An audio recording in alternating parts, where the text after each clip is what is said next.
Trading the foreign exchange market carries high risk and may not be suitable for all investors trading on margin. Utilizing leverage can carry an even higher level of risk that can lead to a complete loss of investment funds. So before deciding to trade the foreign exchange market or using any of our software alert products, you should carefully and diligently consider your personal investment objectives, level of experience, and risk tolerance. There is a possibility that you could potentially sustain significant loss. You should not invest any capital or trade that you cannot afford to lose. It is your responsibility to be aware of and understand all risks associated with foreign exchange trading and to seek professional advice from an independent certified financial advisor if you have any doubts. Auvoria Prime does not exercise trading authority over your trades. You and you alone exercise discretionary trading authority over every trade. All right, guys, what's going on? Got 141 on the call and rising. All right. Hey, welcome to the London session.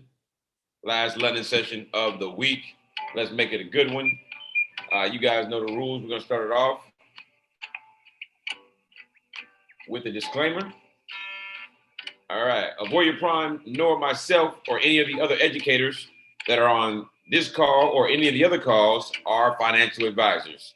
We do not give out financial advice. We are simply here to help you learn how to utilize the Forex tools that the company offers to aid you in your quest of being able to successfully trade and navigate the financial markets, which is the Forex market. All right. So a couple of you guys have already noticed I have a new scenery. I am here in Nashville, Tennessee. We have the virtual event that is coming, and I'm here for the virtual event. So that is where I'm at in the hotel here. Shout out to Auvoria Prime for rolling out the red carpet. Had great service.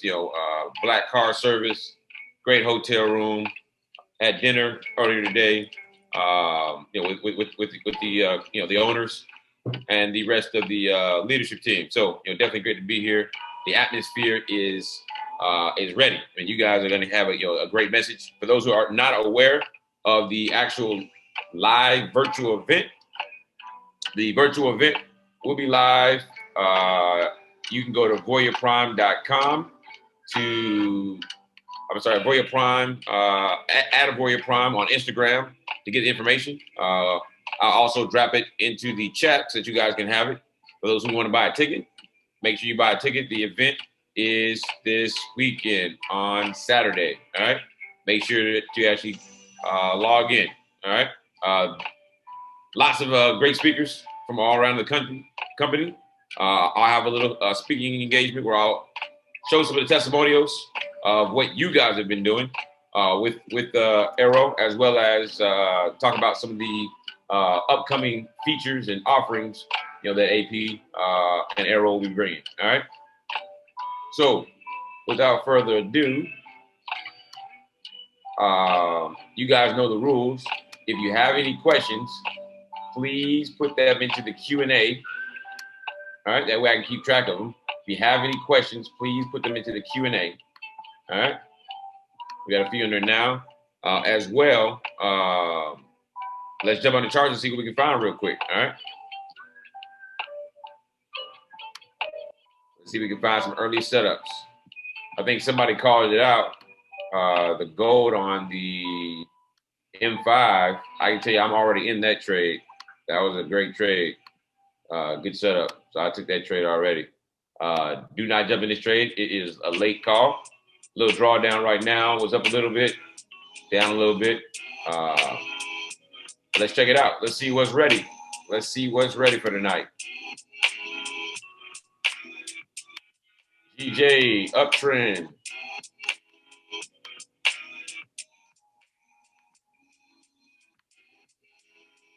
Agent channel 41 pips.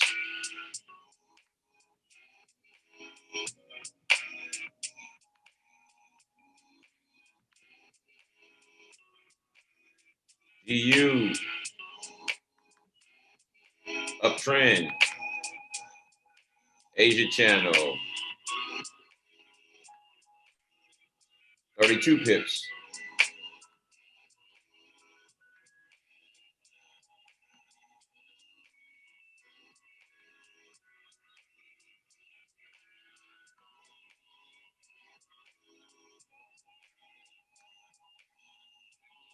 GCAD. Been in an uptrend all week.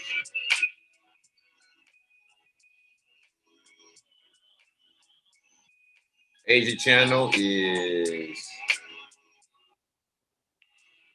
44 pips.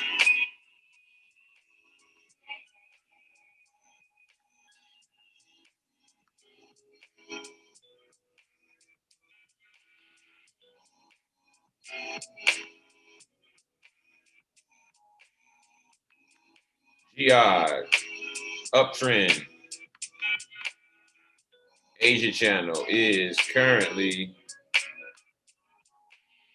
82 pips. We're not touching that one. GI is out of the picture.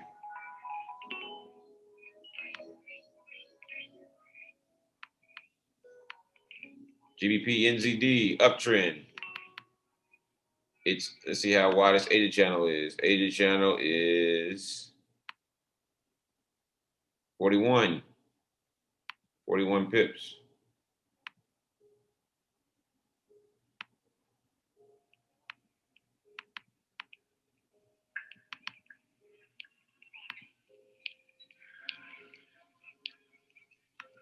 Last but not least, G Chef uptrend. He's got a very, very tight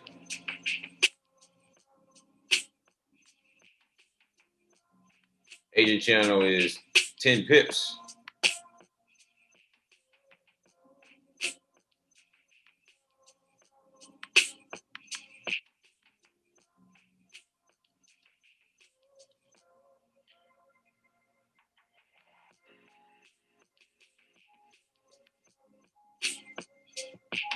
Euro GBP downtrend.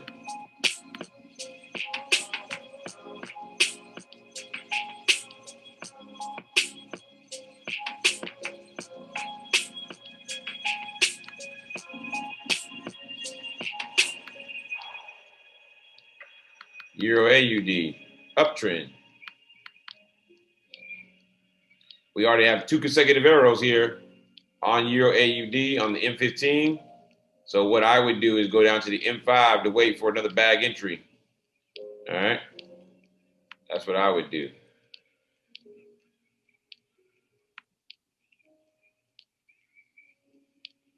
Euro NZD.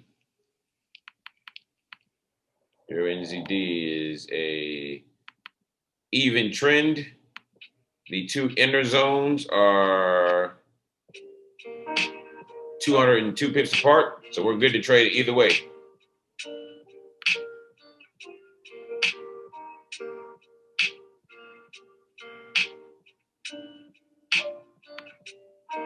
We got gold here.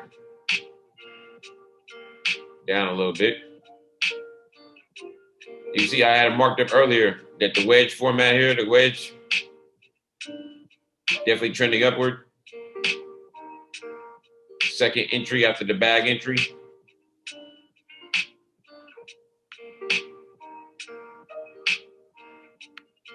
Bitcoin. Bitcoin's in an uptrend. Like it might be trying to reverse. Ethereum. Uptrend. All right, for everyone who's new to the call, if you weren't on last night, I have started to use AIRO version 4. So AIRO version 4 is managed by an EA. So and what it does is it manages for you on this dashboard. You actually can tell the dashboard that you want to look at however many pairs you want to look at and what time frames. And it will notify you on that pair and that time frame for that pair. If it's orange, that means you have a sell arrow on that time frame. If it's green, you have an up arrow. Just to give you an idea, that way you can actually have one chart that is scanning as many pairs as you want it to on as many time frames as you want it to.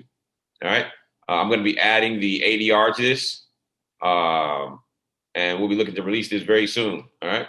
Looking to release this very soon to you guys. Only thing I'm going to add to it is just the ADR That way you guys can have the ADR of every pair and have that information. As you guys know, we talk about that. If you're new and don't know what ADR stands for, ADR is the average daily range. So it tells you the average number of pips that a Forex pair moves on a daily basis. All right. GJ with the sell. All right. Tells you how many pips it moves per day. That way, if you know that on GJ, the average daily range is 100 pips, and you see that by the time you had a bag entry, it was already at 65 pips, that just tells you that your probability of being able to catch 20 pips is just that much lower, because you should only have about another 35 pips to be able to take it, because it only moves on average 100 pips a day. All right. So it just ADR helps you to understand how much potential more a foreign exchange currency pair, that specific pair, may move for that day, giving you an idea of, do you want to look at that pair anymore or just set it to the side? All right.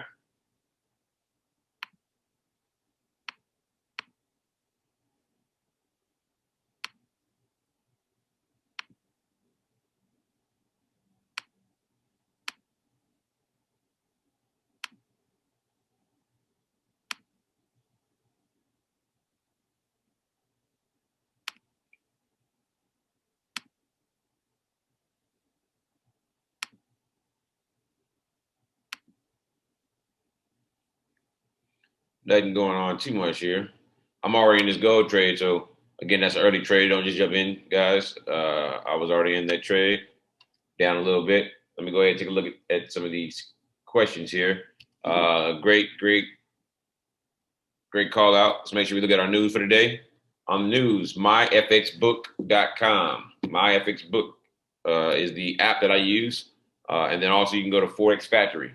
As well, let's go to the charts. Shout out to the team. Hey, over 200 on the call.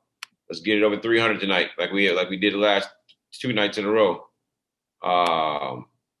So let's go to GJ. All right, guys. We are currently on the second candle of the money zone. All right. So what that means is, if you take your vertical line over here and put your vertical line on the previous candle, all right, doesn't matter what chart you're on, 15-minute chart. So you pick any Forex pair, go to the 15-minute chart, and put your vertical line on the previous candle, not the one we're currently, but the previous one. This is the start of the money zone. So for everyone who needs to understand how to set the settings for the start and the end of the money zone, here's how you do it manually. Right now, the previous candle is the start of the money zone. If you look at the very bottom down here, guys, down here, it tells you the date and time based on your broker's server time. All right. 2021, January 29th, 0800.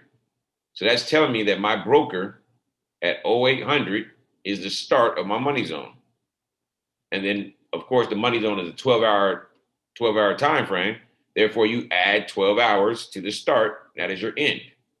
All right. So when it says begin, you put 0800 if you have the same time as me based on the broker, and then you put 2000 at the end, because 0800 plus 1200 is 2000. The brokers utilize military time frame, to tell time. All right. So 0800 to 2000 are the 2 time frames that I put for begin and end.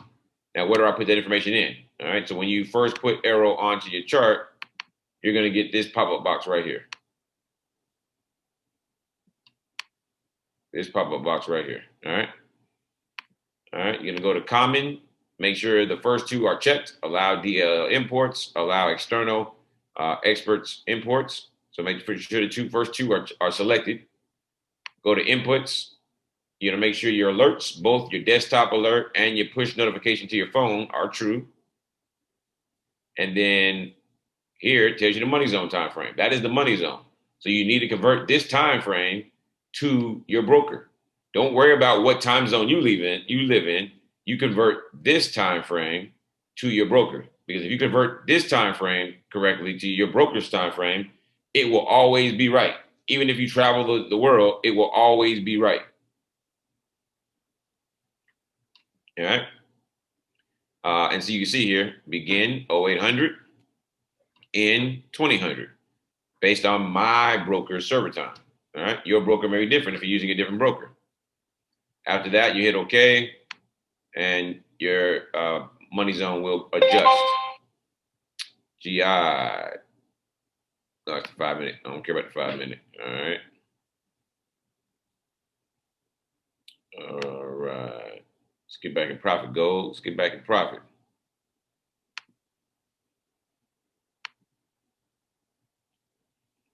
All right. Let's jump out and answer some questions here. Somebody wanted me to draw the fibs on the Euro NZD. Josh Ferris on the call. Hey, everybody, shout out. Give a shout out to our CFO in the chat. Y'all shout out Mr. Joshua Ferris, CFO. He is on the call. He is the man that pays the bills, that keeps everything running smoothly. Also, everybody give a shout out. I believe he is on the call. Our CTO, Mr. Bill Wynn, give him a shout out as well. He's on the call as well, as he keeps the system running smoothly. For those who are having some system issues with AIRO, I'm working closely with Bill over the weekend to ensure that as we come out of this weekend, we get things patched up so that you guys can have a smooth user experience and get to catching these pips without having any issues. All right. So Euro NZD. Draw the fibs on Euro NZD. All right. We are in an uptrend for Euro NZD. Actually, we're in a no trend. 2 red zones, 2 green zones. All right. So because price has been moving up here, we do got a little retrace. It's a little late to draw the fibs because we already have the pullback. But what you do here in this case, draw from swing high. I'm sorry, swing low to swing high. You can see here, oh, beautiful. You have a beautiful hammer right here off of the what? The 62. So your entry, if you were trading with the fibs, your entry would have been right here on this candle right here. All right. As you can see here, you would have had 11 pip drawdown. That's it. TP1 is what? TP1 is the 0 line. So TP1 is way up here. The 0 line. 159 pips. Right now, you'd be up about 24, 23, 24 pips. So you're already up. You only had 11 pip drawdown. You're already up over 20 pips on this trade. So that's how you draw the fibs. All right. Now the fib settings. If you don't have the fib settings, please go watch strategy video number 8. I give you the whole sauce, all the sauce you need, the actual breakdown of the fibs, the actual settings, how to put them in, as well as the different take profits. Because you had a rejection here at the 62, take profit 1 is going to be at the 0 line. Take profit 2 will be at the negative 38. Take profit 3 will be at the negative 50. Take profit 4 will be at the negative 62 retracement. All right. That is a great hammer rejection off the 62. Great entry right there. 11 pip drawdown. Your stop loss would have been down here below the 78, and you'd have been really safe. That's a safe trade. So for those of you who want a better risk to reward ratio than the 20 pip take profit, 40 pip stop loss, utilize the fibs. Fibs will give you great entries. I also teach in the video 5 of the strongest style of candlestick rejection formations. All right. 5 of the strongest rejections. So when you get one of those formations, candlestick formations, off, and then and they're rejecting at a certain Fibonacci level, the 38, the 50, or the 62, then you know you have a great entry for the retracement back in the direction of the overall trend, because that's what a Fibonacci tool does. The Fibonacci tool when used correctly, gives you where, because price doesn't always just go straight up, guys. It doesn't always just go straight down. While it's going up, it has pullbacks. While it's going down, it has pullbacks. So those pullbacks are called retracements. And when you utilize the Fibonacci tool to find a specific retracement, when you get a candlestick rejection at a certain Fibonacci level, that can be an entry, and you already have your set take profits. You already know where price potentially may head back to. All right. For me, I like the zero. No matter where. If price rejects off the 38, 50, or 62, I'm typically just going to take it to the zero line. That's just me. High probability trades. Will it go back to the, if it bounces off the 62, will it go all the way to the negative 62 retracement? Sure, it could. However, for me, there's a higher probability chance that it's going to go to the zero before it goes to the negative 62. So I like taking it back to the zero. I just showed you on this move right here. Back to the zero would be 159 pips. That's a very good trade. You risked 11 pips. You had 11 pip drawdown to catch 159. So for those who want a great risk to reward ratio, there it is.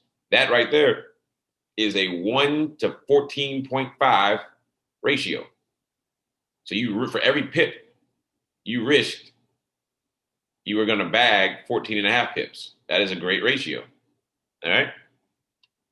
So great call out on Euro NZD. It's a little late to get into it. Should have been in around, after that, after you had that hammer rejection. So this is a hammer candlestick formation right here. Nice long wick rejection. Beautiful setup. Beautiful setup. I can tell you guys, some of the people that that are utilizing AIRO and making the most financial impact, for themselves and the family, they are utilizing Fibonacci tool. They are using the Fibonacci tool. All right. Some of the traders that make the most money utilizing AIRO are using the Fibonacci tool. All right.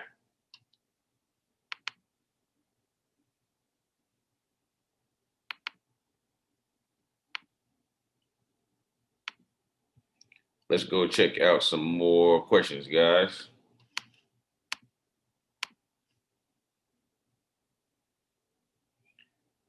G-Odd, if agent session is more than 50 and the arrow pops up now, is that still a valid trade? So let's go look at GBP AUD. GBP AUD. GBP AUD. Where are we at? GBP AUD. So the question was, since the agent channel is more than 50 pips and strategy 3 is invalid, if we get a bag entry, so if we got an arrow, would that qualify? And it wouldn't, because we got arrow maybe further up here, and you can clearly see, most likely, depending on where it's at, we're not from here. We're 24 pips away from the zone. You can see it's dropped back, but it had to go a lot higher before we had entry. So from here to the zone is 24 pips. Most likely, by the time price went up and we had a bag entry, so an arrow for the bag entry, it's most likely going to be less than 20 pips away from the resistance zone. So we don't want to take that trade. All right, must have that 20 pip or more room.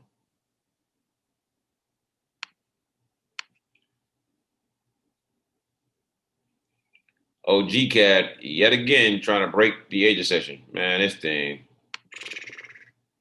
Hey, don't let it, Nathan. Hey, what's up, man? What's going on, brother? Man, I'm still salty about that GCAD trade last night, man. Still salty. Shout out to the team that followed the rules, because I didn't follow the rules. I took a small L. That's why I stayed up for another hour and a half, 2 hours to catch that Bitcoin trade that I put in the group last night. I had to make up for that loss. And then some.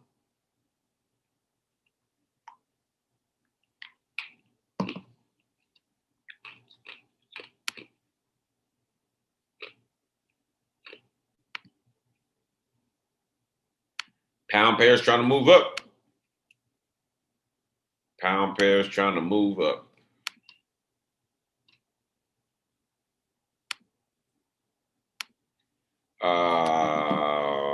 Euro pairs moving down. That's a good sign. That's a good sign. And gold is playing around. I need gold to do his thing.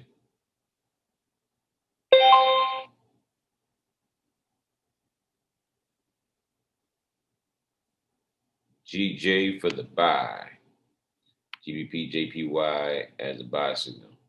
Okay. This is not a bag entry, guys.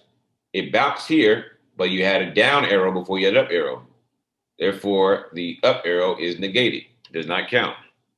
Let's pull up the Forex in my FX book. I forgot to look at the news. Let's take a look at this news real quick, guys. Make sure we are protecting ourselves.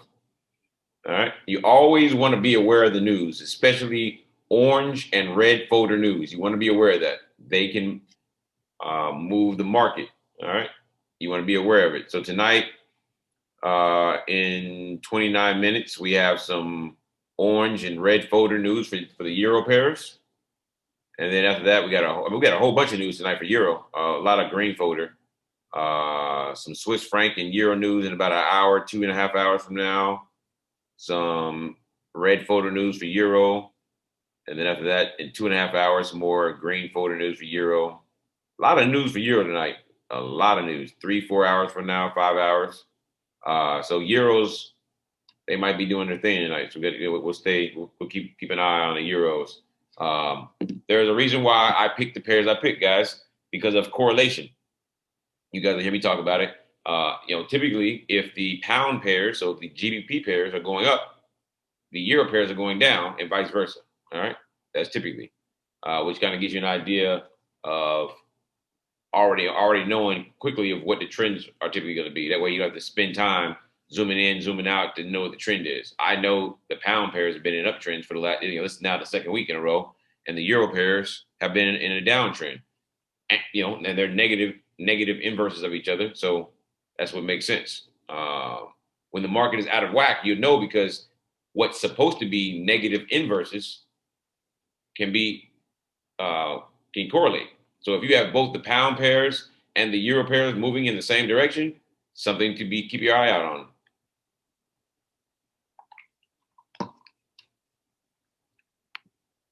The euro GBP, nothing.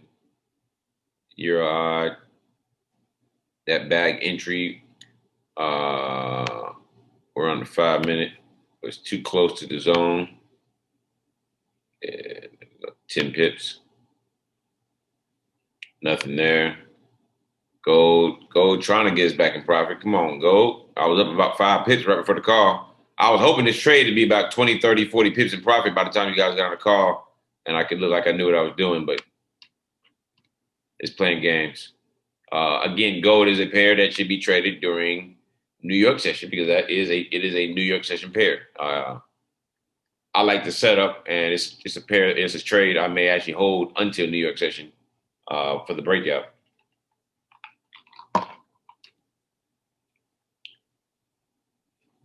All right, cool. Let's go answer some more questions. Guys, if you got any questions, put it in the chat, please. Please put it in the chat.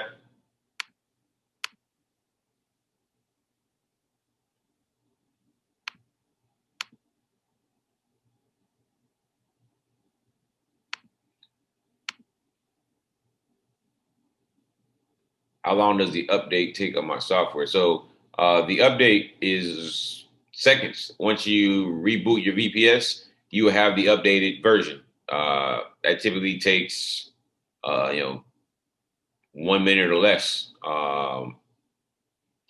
If you need help learning how to reboot, there are multiple places to reboot.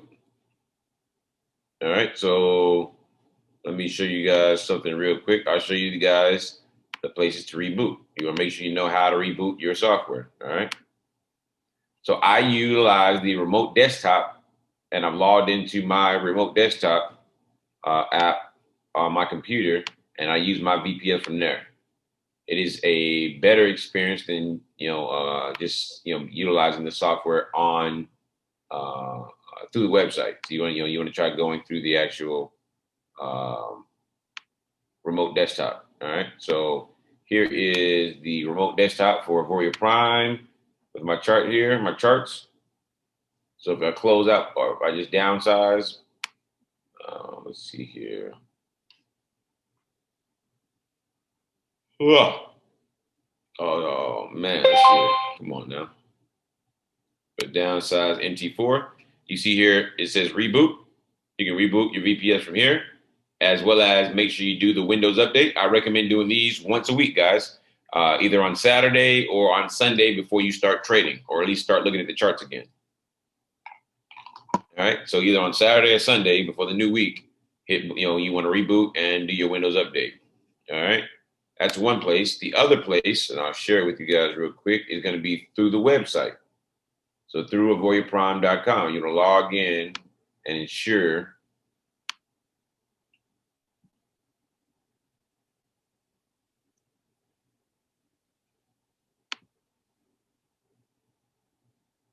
EN. Yes, I would say it's too late to hop into EN, guys. I wouldn't get into EN.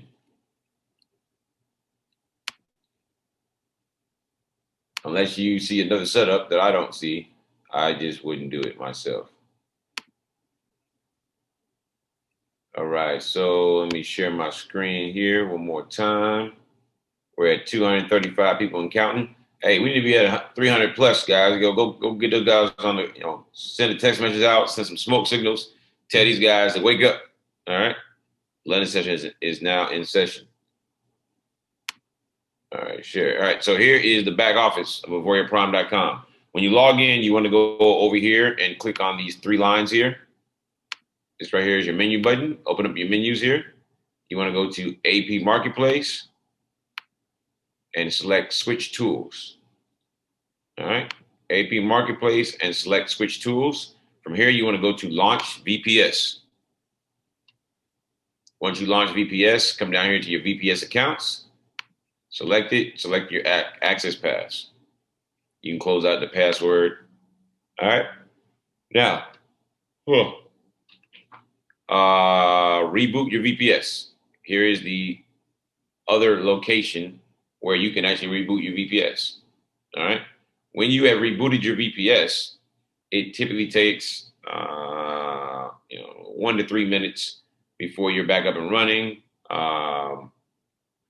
At least that's what I've experienced. If you have a different internet connection, it may be a little longer for you, or depending on if a lot of people are doing reboot at the same time, you might experience a little slower time frame. But for the most part, about 1 to 3 minutes. And once you've done that, you will see the update. All right, you'll see the newest update, which the current newest update is AIRO V3. So AIRO V3 is the current update right now. Version 4, we'll be looking to push out sometime. I'm assuming next weekend is the goal to push out version 4. I'll have to make a video for you guys to show you guys how to utilize it. But it should make your experience that much better. All right, that much better. Let's go. Got a lot of people looking at calling out pound pairs trades. Let's go take a look. Let's see if we have any type of setups. Nothing really going on here with GJ, GU, nothing really. GCAD closed over and then dropped. All right, so we missed that close over. GI dropping. GBP NZD is dropping. GBP Chef is trying to run back up. So we are +1 in gold, +2. I know there's people that actually called it out in the group. So if you're in the chat, if you're in gold trade, shout out to you guys in gold. Again, I'm right here at my entry. If you guys want to get in. I of course never like to get in late. But we're right here, right back at the entry point. This is around my entry point. I'm up 1 pip. All right. So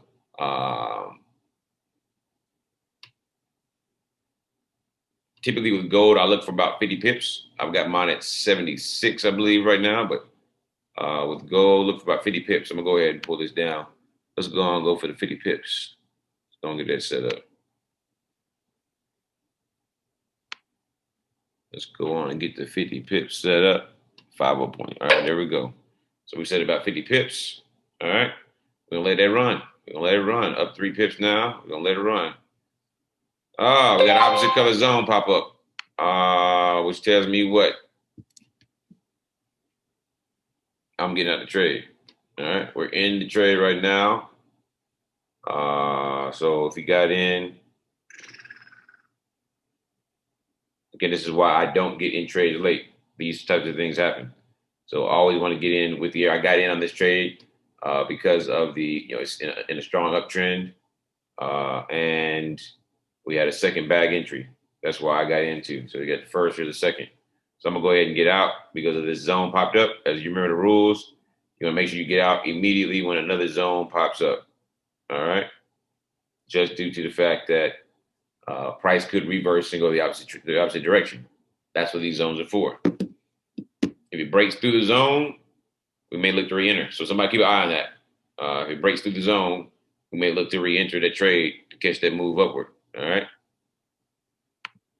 GJ, GU, GCAD, GOD, GN, GChef. Nothing, no setups right now. Euro GBP, Euro odd on the 5 minute. Looks like that zone disappeared. Euro NZD, no setup there. We just got out of gold. Bitcoin just ranging and sitting there. Ethereum not doing much. All right, so no crazy moves right now. Let me go answer the actual chat real quick.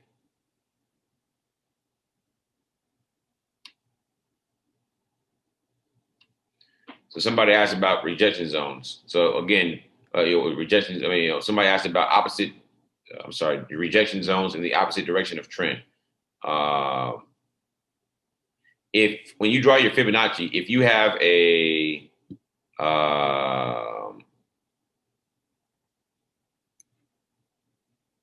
you guys still in that gold trade?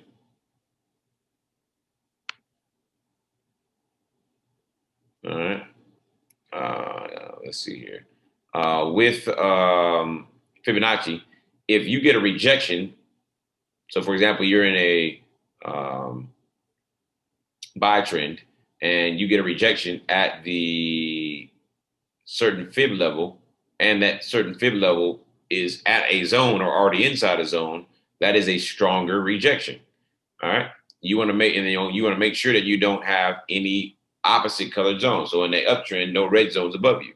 You want to make sure you have clear skies, and vice versa when you're in a sell, no green zones below you. You want to make sure you have clear skies. All right.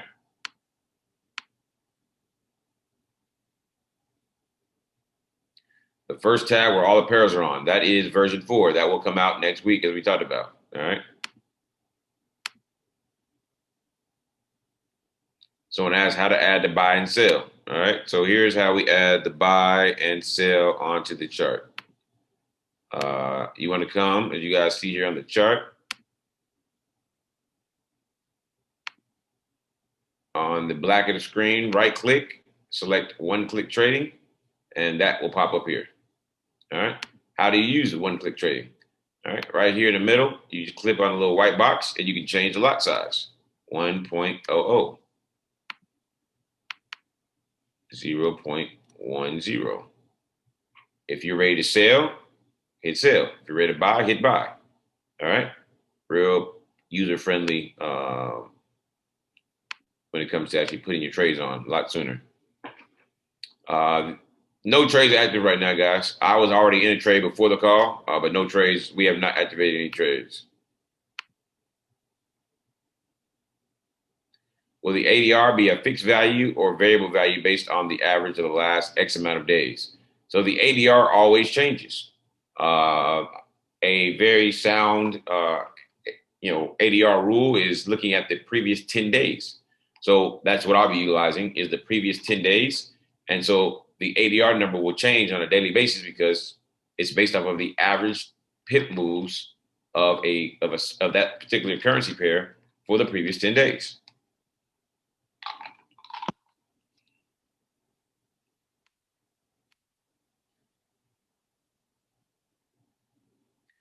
Someone asked me to talk about strategy number 2. We talked about it a lot in depth. So that again, strategy number 2, guys, is just like strategy number 1, except for it's on the higher time frames. We got some. I heard some notifications. Let's go take a look real quick. All right, let's go take a look real quick. We're 45 minutes in. BTC gave us a notification.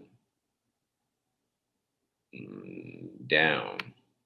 BTC has been trending down, but we're not going to trade into a zone.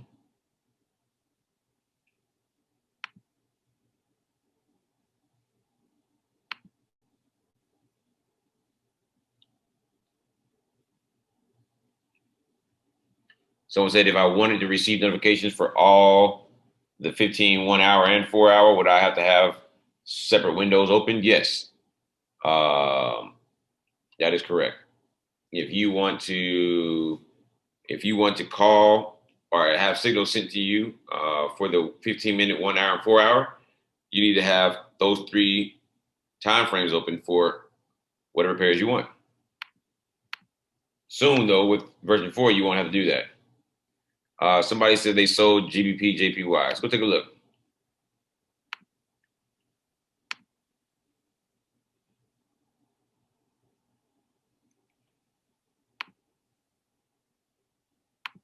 GBP JPY was a sale. Not really sure why you sold it there. Maybe something you're looking at differently. But I trust you. I trust you guys. You guys know better than me. I've seen some of you guys' results.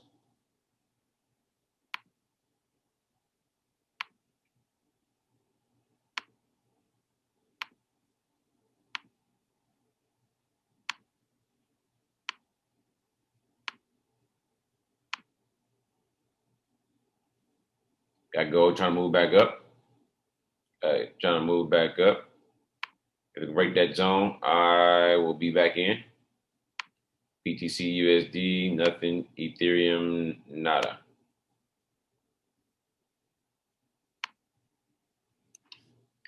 What MA do I use? All right, so the moving average on the screen is proprietary. I really can't tell you guys that. It's part of the secret sauce. It's part of the sauce. I need this.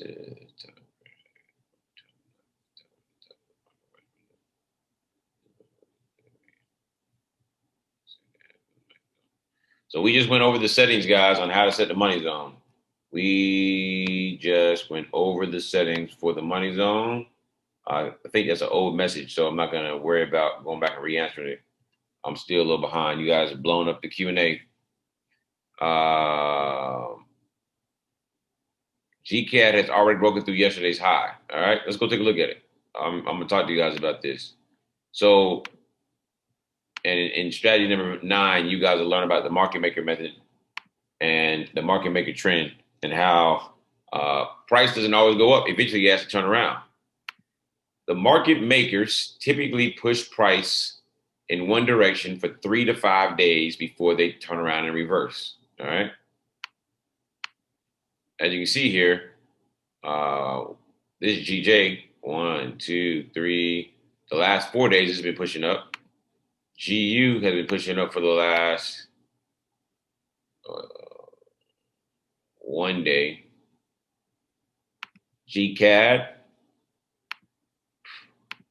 has been an uptrend for a long time. 1, 2, 3, 4, 5, 6, 7. So the last 7 days, GCAD has been moving up.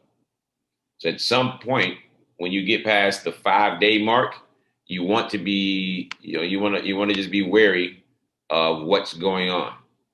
All right, wary of what's going on. Do I want to take that trade in that direction? All right. GI, it's been trending up for the last 1, 2, 3, 4, 5, 6 days, 7 days now. GN, Let's look at that gold real quick. There's gold. If you're in gold, you should be up big. I'm mad now. Boy, I keep getting out these trades.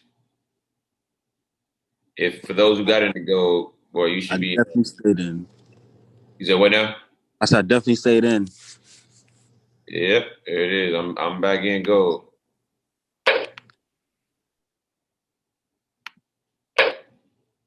All right, if you got in gold, you should be up a good 10, 15 pips already. So for those who did take the opportunity to get in gold, you should be up a good 10, 15 pips from the entry, which means that we're about 35 pips away. So let me go ahead and move that up here. Let's get that going. 25. I got two positions, so I'm going to go ahead and make it 50 pips. Make it 50 pips. Give me 1 second, guys. Let me set up my stop loss, my take profits. Come on, modify. If you're in gold, gold is a volatile pair. Make sure you are using proper risk management. All right, make sure you're using proper risk management. All right, we're moving on up. Say we're moving on up to the east side. It's pushing at 18 pips right now. 20, 21. Let's go. Let's go. Let's go. If you're in, hey, I'm up 20. I'm up 25 right now. I'm up 25, and that's just from the new entry. I didn't from the old entry. So everybody else, you guys should be up over 20 pips. Again, if you're over 20 pips, that's the norm. You know, we look for it. Look to take a profit. All right. Look to take profit. If you're up over 15 pips, you guys know the rules. 15, 18 pips. Put your take profit into. Put your stop loss in the take profit. You know, at break even or at least 1 pip into take profit. To secure the bag. That way you do not give back all those profits. Looking at 25, I'm up 25. I got 12. I'm up 12 pips on each position right now. Waiting for it to break through. Up 16, up 40. Oh, I hit 50. Oh, wait for it. Boom, we done. We out of there. You should hit TP by now. Everybody should have hit TP. Give me 1 second here. 60 pips, somebody said. Hey, if you jumped into gold and you hit take profit, you made some money. Hey, blow up the chat. Let's see that. Hey, first, we got to trade in early. We made some money. Who got out? Somebody got out 50 pips. Somebody got 60, 39, TP, bag. Hey, that's what I'm talking about, guys. That's what it's here for. 45 pips, 33 pips. Somebody said 111 pips. Woo! 28. Good money, guys. Hey, 76 pips. I like to see it. Like to see it. Like to see it. Like to see it early. It might be a good night tonight. Tell your friends, hey, y'all go drop all those screenshots into the chat and wake everybody up real quick and let them know they're missing out. And they're missing out on some good trades. Because that was somebody said a 1 lot over 500 on gold. Man. Yeah, that's how you start your weekend right there. That's that weekend money. Time to go party. But gold is a mover. It's a mover. I like that setup. Reason I got out the first time, guys, I got out because the zone popped up. Price broke through the zone, and I told you guys I would re-enter. I like that setup. But I always get out when the zone pops up because price can turn around and go the other way. But we got back in, and I caught 50 pips. I had two positions, 25 pips each position. And when I closed out the first time, I closed out in profit. So I have not, I didn't lose money the first time, and gold's still going. It's still going. So shout out to you guys for definitely locking in those pips. Let's see what we can do on these other pairs here. We're looking on everything else here. GU trying to move up. Let's go look at GCAD. GCAD trying to sneak his head over that. So someone asked about, since the first candle inside the money zone is above the previous day's money zone, would you look to buy? For me, I wouldn't. Here's why. GCAD has been on the move, like we talked about, for 7 days. I'm scared. Not really scared. I just understand the market. Typically after 5 days worth of pushes, 3 to 5 days, the market makers are looking to turn the market the other way. All right. And what they're going to do is they're going to entice you with a continuation of the trend. You know, they lull you to sleep. Like, well, GCAT's been moving up. Let's just buy it again. And then they trap you in a buy and they turn the market around and they go sell it. That is what market makers do. All right. You'll know how to identify the trend when I drop video number 9 for you guys, strategy number 9.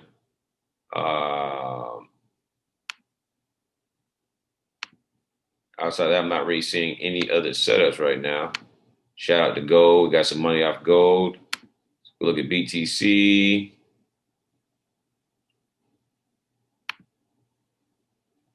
BTC. I said, when do we get that bag entry there? But I forgot there was a zone right there. So there was a zone right there.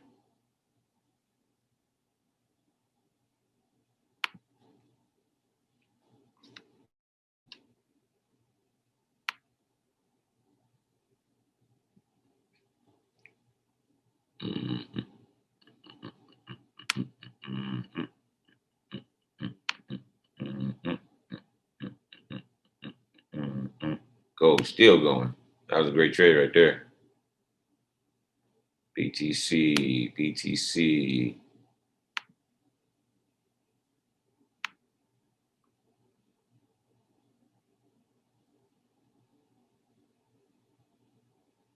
I like BTC. If it can break this low, I might enter into a sell. Take it to the zone here, but I'm gonna leave it alone. I like to stick to my rules with BTC. Cryptocurrency, guys, does not move the same as everything else. Cryptocurrency is not traded the same way. There's not the same level of volatility. There's not the same level of money being traded in cryptocurrency. In Bitcoin and the cryptocurrency market, is very small in comparisons to all the other financial markets. So therefore, they are, the less liquidity that a financial instrument has, the more volatile it is. The more the more difficult it is to truly understand how to trade that pair consistently. All right.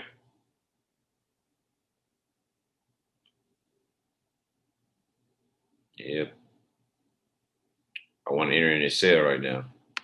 I want to enter into the sale right now and catch a couple hundred pips down to the zone. It's about 228.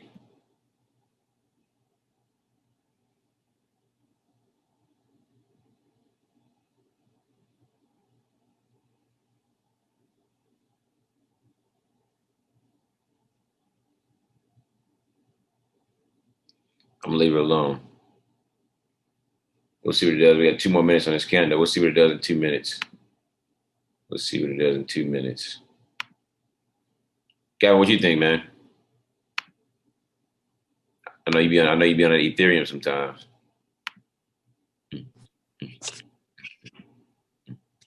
The way the crypto markets is moving right now, it might be a sell only because a lot of the altcoins are going up. So people are moving their BTC out and transferring to other altcoins. So it might be a good sell.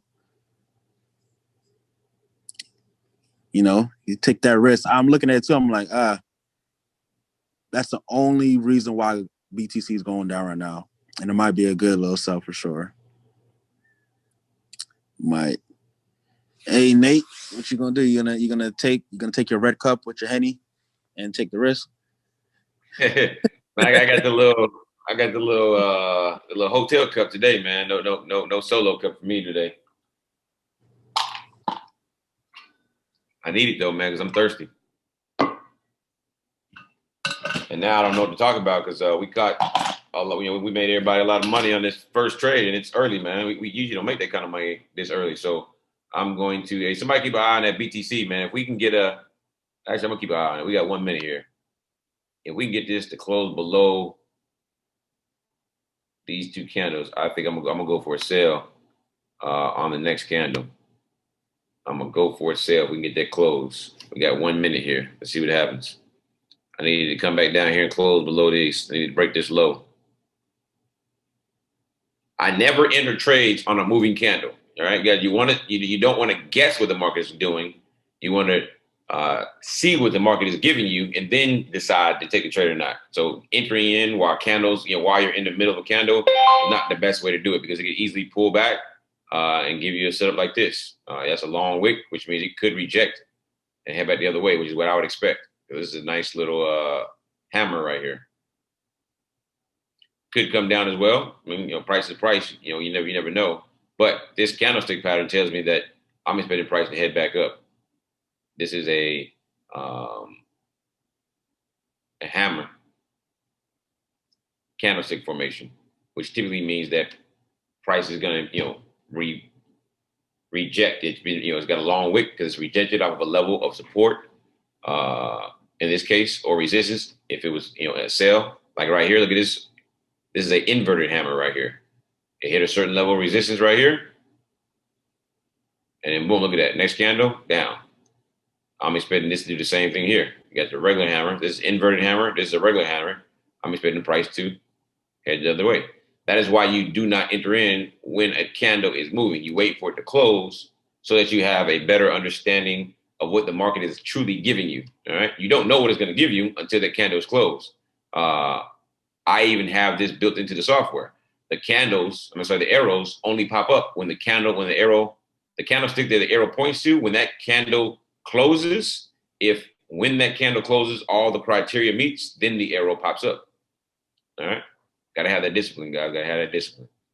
Got to have it. So let me close that out. Let me answer some Q&A because you guys are blowing it up. So you calculate pips for gold.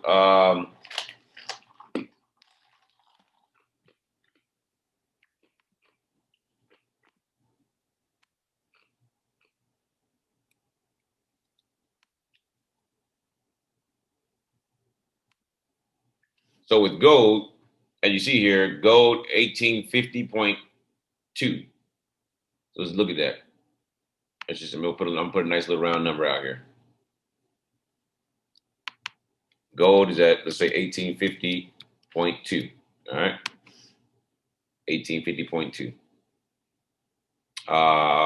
And if anybody wonders why we took that gold trade, it was a bag entry. Bounce, arrow, go. It was the second bounce for anybody that want to know why we took that gold trade. So 1850.2. Gold is real simple. You count pips based off of the first number after the decimal place.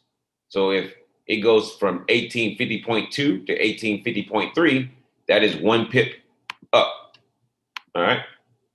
1 pip up. So 1850.2 to 1850.3 is 1 pip up. All right.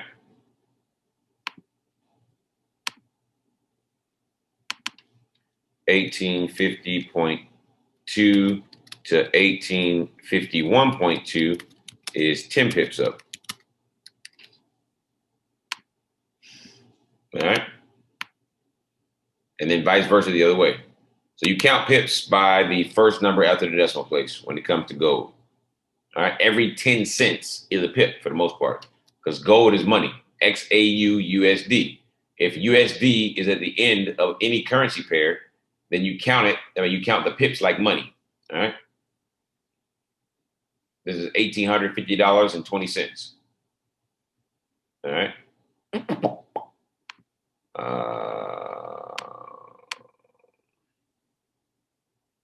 Can strategy number 4 be applied to the 15-minute chart of GJ?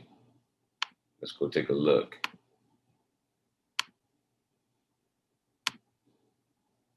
GJ. No, strategy number 4 can't be traded because there's a zone right here. All right. We don't take the trade because that zone is right there. All right. GJ. Someone asked is the strategy number 4 coming to play for GJ on the 15-minute chart? No, there's a zone right here. There's a zone. Cannot be a zone. We don't trade into zones. Is anyone in GJ alert that just came in? No one should be in the GJ alert that come in. If you're in GJ alert that came in, you're not following the rules, and that's fine if you know what you're doing. If you believe your analysis shows it's going to go up, we're good to go. Which video can I find the 5 counter rejections? That is going to be strategy number 8. There's part 1 and part 2. Strategy number 8 video. All right, we just got notifications. Go take a look at it. We got a notification for G-Chef on 5 minute. No, we're not worried about the 5 minute. Look at BTC. What's he doing? See what I'm saying, guys? BTC heading up. Like I told you, there's that hammer, and then look at it heading up. That's typically what the hammer does. Which this is a great setup if you have a hammer off the zone. Like if this inverted hammer here was off the zone, you could have entered the sell and felt real comfortable. Look at this. Inverted hammer off the zone. Drop. Inverted hammer off the zone. Drop. Inverted hammer off the zone. Drop. Once you understand the candlestick formations, guys, you're good. Candlestick formations are very powerful. You know how to read them the right way and at the right time. So inside, at the zone, that's a good play. All right. That's a good play. Stop share. What's the average RRR when using fibs?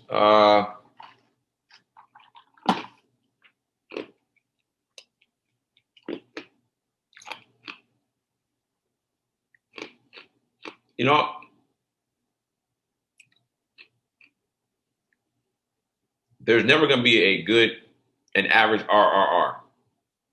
Everyone's will be different because everyone does not trade the exact same times, the exact same pairs, the exact same way. So what I would say a good RRR is, and for those who are wondering what an RRR is, that's the risk reward ratio. So if you're risking 10 pips, a good risk reward ratio would be like, you want to risk 10 pips stop loss for 50 pip take profit. That's a 1-to-5 RRR, risk to reward ratio. So I would say a 1-to-3, 1-to-5. If you can consistently get a 1-to-3, 1-to-5 risk to reward ratio, you're doing well. You're doing very well. That's what I would look to aim for, 1-to-3 to 1-to-5 range. All right. But again, it's going to vary depending on what pairs you're trading, how often you're trading them, what session you're trading them in. So that's going to vary.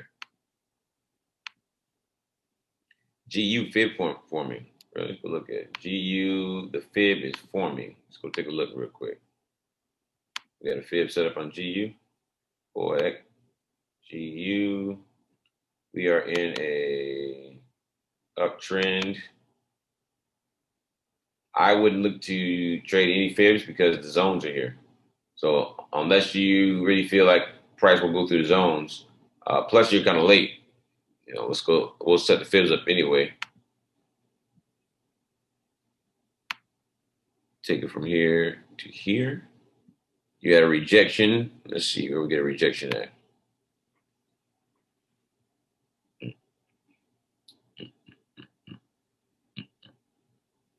So you had a engulfing candle right here, hammer right here. So somewhere in this range, you should have an entry somewhere around here to here. You should have an entry. So we're late on the entry, so I wouldn't enter in the trade. We're late. But there's a zero line right here, right at the zone. I wouldn't be looking to take this trade because there is a zone right there. That's why I wouldn't take it. I like to draw fibs when there's clear skies. There's nothing up there, or below you. There's nothing below you either. If you're taking a sale,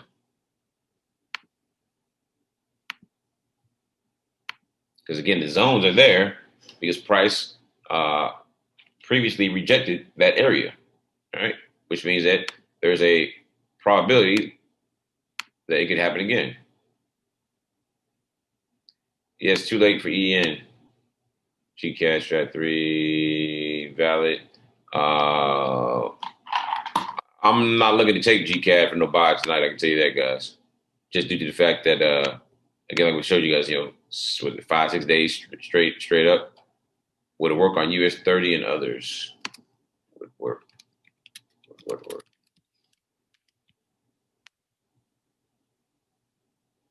So why is it too late to get in Euro NZD trade with the fibs? If the rejection has already happened, which it did, and I showed you guys, it was already 23, 24 pips in the right direction. If you're already 23, 24 pips late, you're late. All right. Don't chase a trade. All right. Do not chase a trade. If you missed your entry, you missed your entry. Just wait for another trade. All right. So that's why it's late. You were 23, 24 pips already to the right side. So you're too far away from your entry.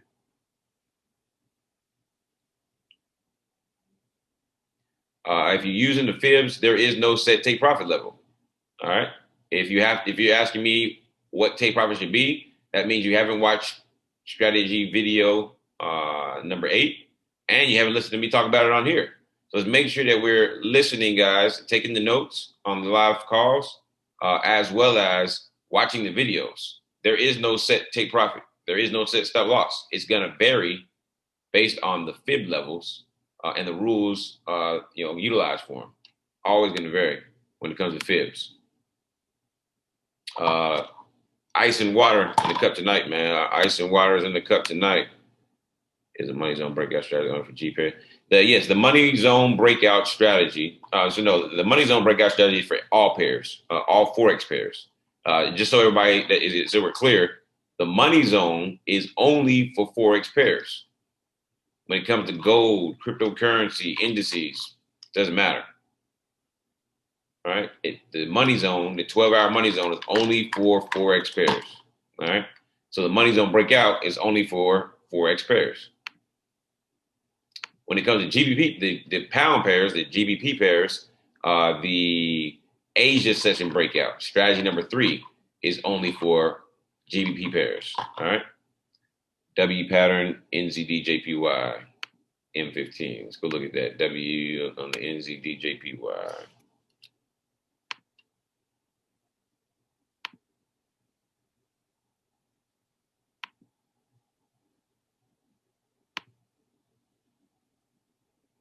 A nice little W. I can see it right there, clear as day. Clear as day. Clear as day. But remember on the W formation, well, number one, it's a bad W. If your middle peak is higher than the leg one, the peak on leg one, that's a bad W. But number two, remember your entry has to be above the bottleneck, or the neckline. The neckline is the middle of the W, which means that you have to get pretty much into the zone almost for it to break it. So this wouldn't be a good setup. Would not be a good setup.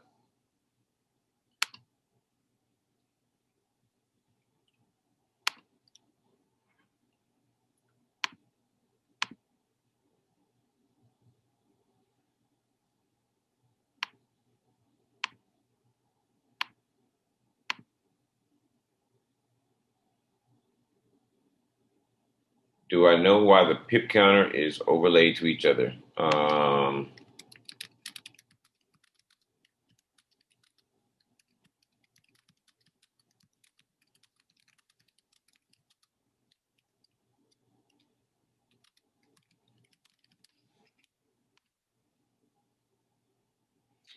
Oh, someone asked me about my spread on gold. And forgive you guys for being a little behind on, we were trading, and so I got a little behind on the actual questions. I hope you guys TP'd gold because it's right back below entry now. So my spread on gold right now is high. It's about 4 pips. It's fluctuating between like 3.9 and 4.1. So about 4 pips, which is about normal. Gold will range about, depending on what broker, typically between 4 and 6 pips. The lower the spread, typically the better broker you have, because usually on the more volatile pairs, man, what's going on with gold? Let me go see something here. Okay, BTC, we got 1 minute. We got to close down there. I might be looking to sell BTC and try to catch a couple hundred pips. Wait for it. Wait, hey, if we take this BTC trade, make sure to use a small lot size. BTC moves. All right. It moves and it moves in a hurry. So make sure to use a smaller lot size. I say a tenth of what you're using on Forex pairs. All right. And yeah, we got to close. I'm selling BTC.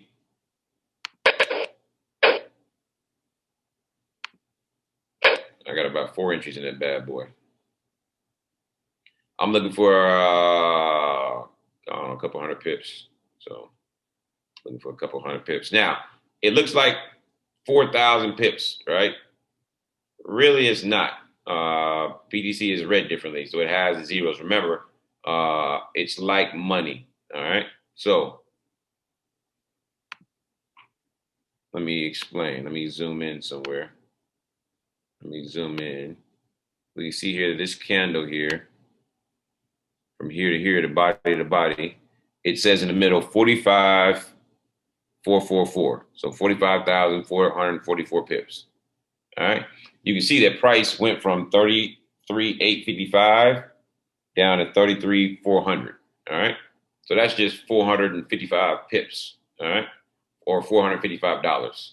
So that's really all that is. It's not, you take out the last two numbers are like cents.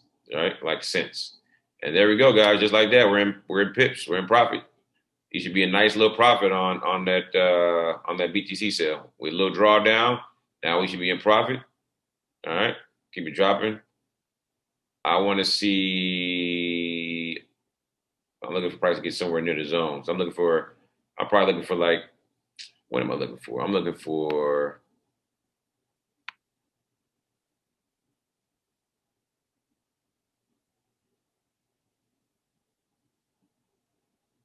To get down somewhere near the zone. I'm looking for it to get somewhere near the zone. Looking for it to get somewhere near the zone. Come on, baby, drop. Let's go. Drop. Drop.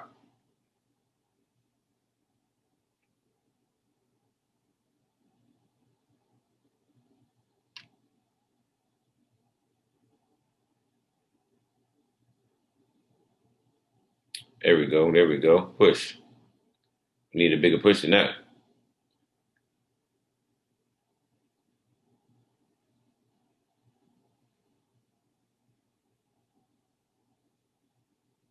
There we go. There we go.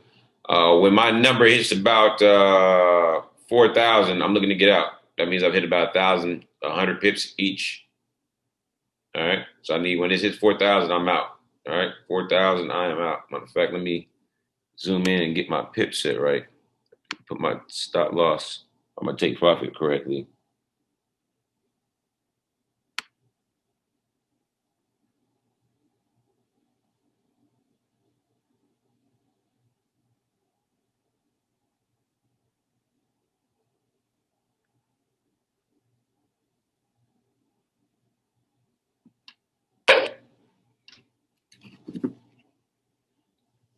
About 153 pips is what I'm looking for, which times 4, that's over 600 pips.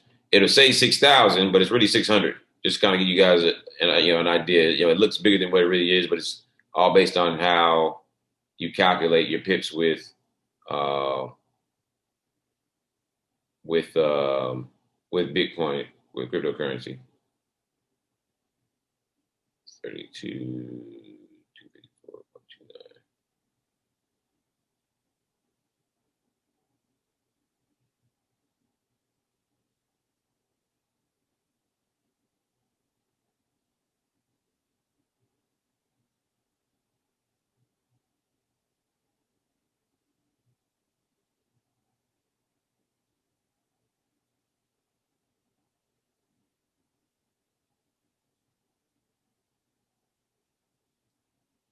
Give me a second, guys.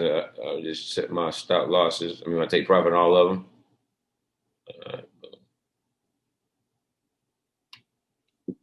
them.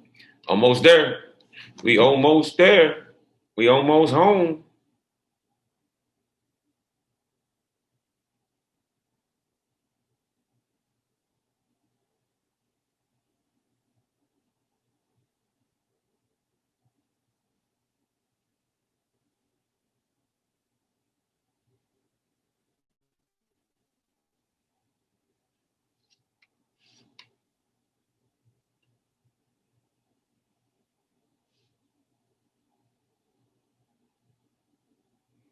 We just about there, guys.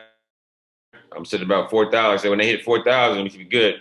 I got my TP set a little lower, but there it is, 4,000. So that's TP, guys. You guys should be TPing here pretty soon. I'm about to hit my TP now. We're coming through. We're coming through. 5,000 and counting. Waiting for that spread to kick in. We're right there at the zone. All right. That's why I said about 4,000. You want to get out, guys. About 4,000. You want to get out. Just do this that close to the zone. All right.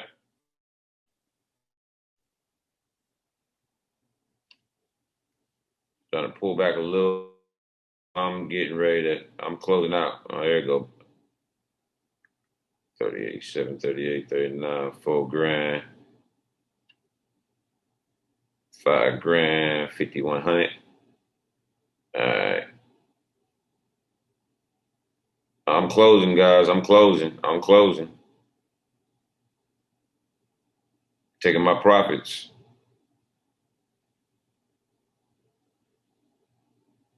I'm out of there, guys. I'm out. Eyes out. Easy little trade, guys. Easy little getting trade tonight. Right? This is the fastest money we made. It's a good day today. I like the markets when they're like this. You're on a roll, man. Is that Hennessy?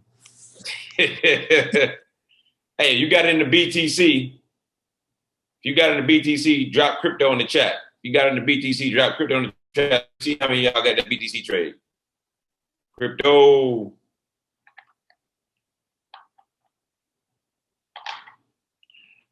Nice, nice. 275 people on the call. We just tonight. Gold and BTC. Man, we might call it early tonight. I might go to bed, man. We're an hour, almost an hour and a half in, man, and it's about time to call it quits. I might go to sleep now. Might go to sleep. Guy, what you think, man? Call it early night? Nah, we could keep looking at the markets, bro. Let's catch some bags tonight for sure. Let's get a full bag. It looked like a good night tonight. Let's keep it. Gavin said keep it moving, man. He said catch some more pips, so let's keep catching some pips.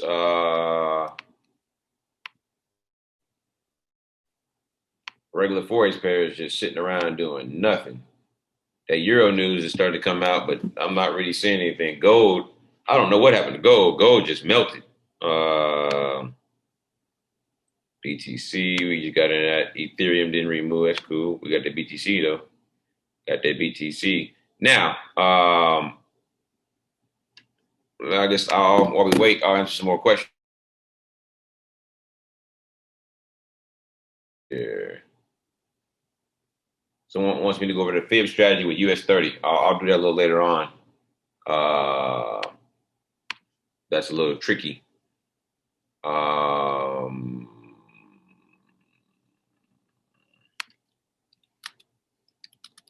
All right, somebody said they got a green support zone on the 5 minute, but no resistance. So typically, that's all they said. So typically, you're only going to get one zone popping up at a time. You won't typically see both zones pop up at a time. All right. I've never seen both pop up at the same time. You shouldn't. And these are all back from gold. Someone wants to know how to add BTC and Ethereum to their MT4. All right, so I'll show you guys. All right, on your charts, you want to go over here to View, come down to Symbols, and then you want to find Cryptos. Hit the little plus sign next to it, and then you want to double click on the little square with the money sign in it until it turns gold. All right, until it turns gold. And then when you close that out, you then can come back here to create new chart. Cryptos will be, new section of cryptos will be here, and then boom, everything will be in there that you have selected. I've got Bitcoin, Ripple, and Ethereum selected. All right, that's how you add any new pair onto your forex chart. All right.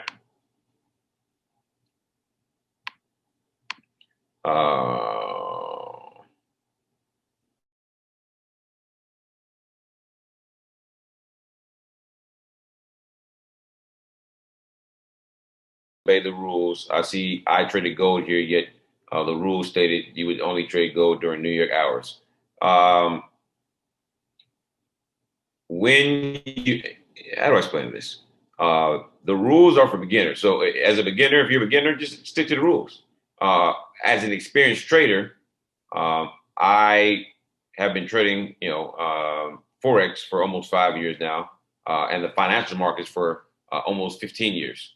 So as an experienced trader, you can take trades outside of, as I call it, standard rules, because I understand the risks that come with it. I understand I may have to hold the trade longer. So experienced traders can take trades and should take trades because of their experience outside of the rules that I provide for some of the basic beginners. Again, all right. So the AIRO software was created for beginners to help beginners out, but it's also created to help and help aid experienced traders in being more precise on their entries, seeing more opportunities in the market for themselves. And so as an experienced trader, that's why I took the Bitcoin trade. I could walk,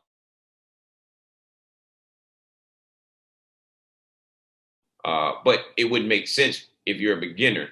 So as an experienced traders don't have to follow, as I call, some of the rules, because the rules I set in place are for the beginners, so that those who are coming into Forex trading utilizing AIRO can have some set rules that will it will allow them to be more consistent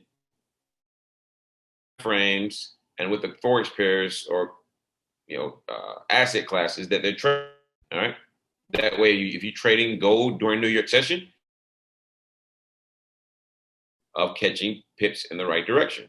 I understood what was going on with gold. I liked the setup, therefore I took it. Same thing with Bitcoin. And so as an experienced trader, you can not follow the rules because the rules, again, are just there to keep beginners out of line, out of trouble, and keep panicking, because sometimes, like if you take a gold trade, we could be still stuck in that gold trade right now, because it could just be sitting in negative drawdown right now until New York session starts, and then it finally takes off. All right, so that's the reason why there are rules, and there's also the reason why those rules cannot be followed if you have the experience. All right.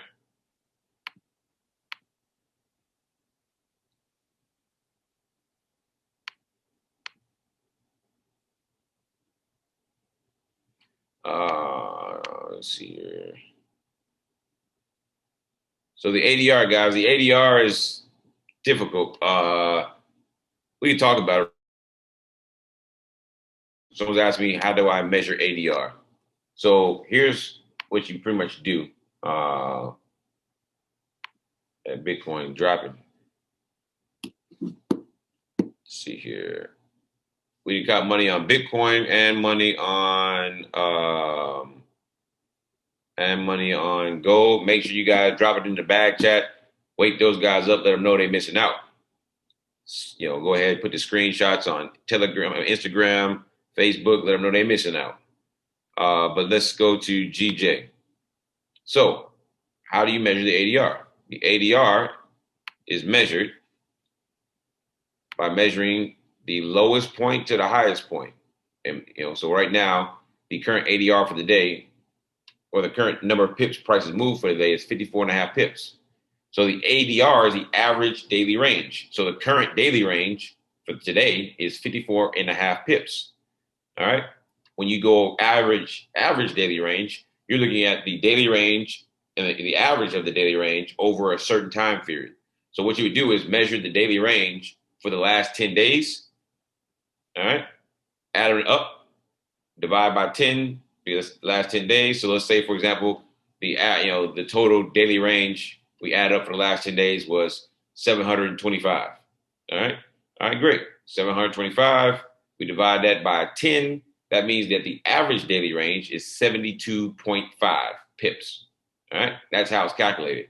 I'm going to add it on to strategy to version number 4.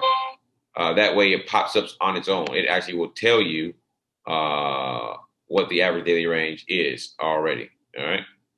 So that's why I'm gonna take, add that to the actual. I'm actually gonna add that so that it tells you what it is, and you don't have to worry about calculating it yourself. All right.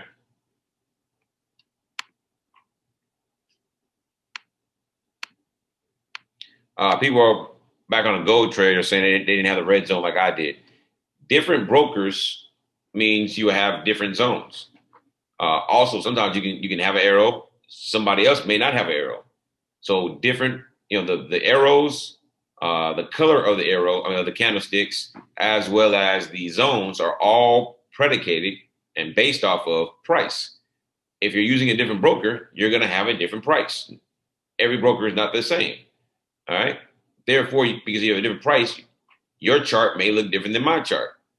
All right.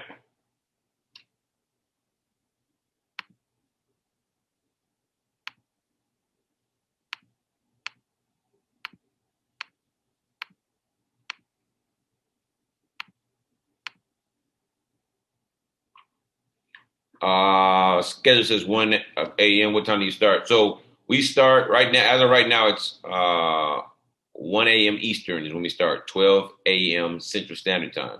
So that's the time where we started on today's call.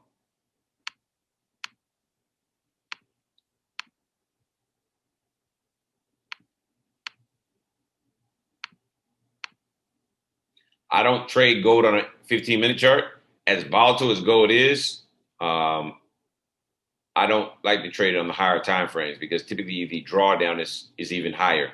I like 1 minute. I like maybe the 5 minute for gold and cryptocurrency and indices because of the entries. I mean, you can catch 100, 200, 400, 500,000 pips on a 5 minute chart. But you typically have a more precise entry on your 5 minute chart. And precise entry just means it allows you to have less drawdown in the direction you're looking. Someone asked me, how are you calm trading? I've been doing this for so long. And if I was on the call panicking in front of you guys would think I'd be crazy and you wouldn't be trading with me. But I've been doing this for a while, guys. So it's fun. I enjoy it. And you got to stay calm. One thing you have to do is you have to learn how to master your emotions.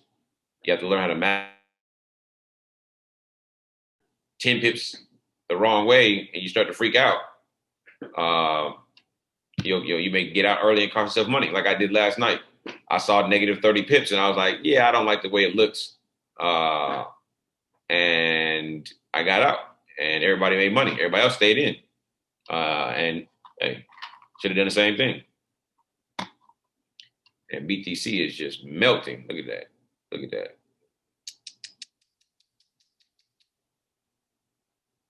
I wanted to show you guys.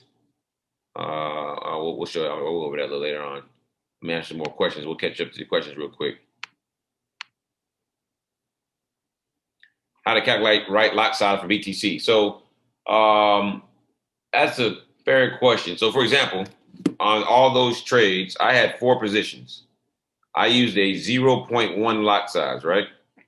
Because you guys know I'm trading a little baby account that I'm about to grow. And actually, that account, I think we started off the week, brand new account, with a $300 account. It is up to 300. Actually, I'll just show it to you guys.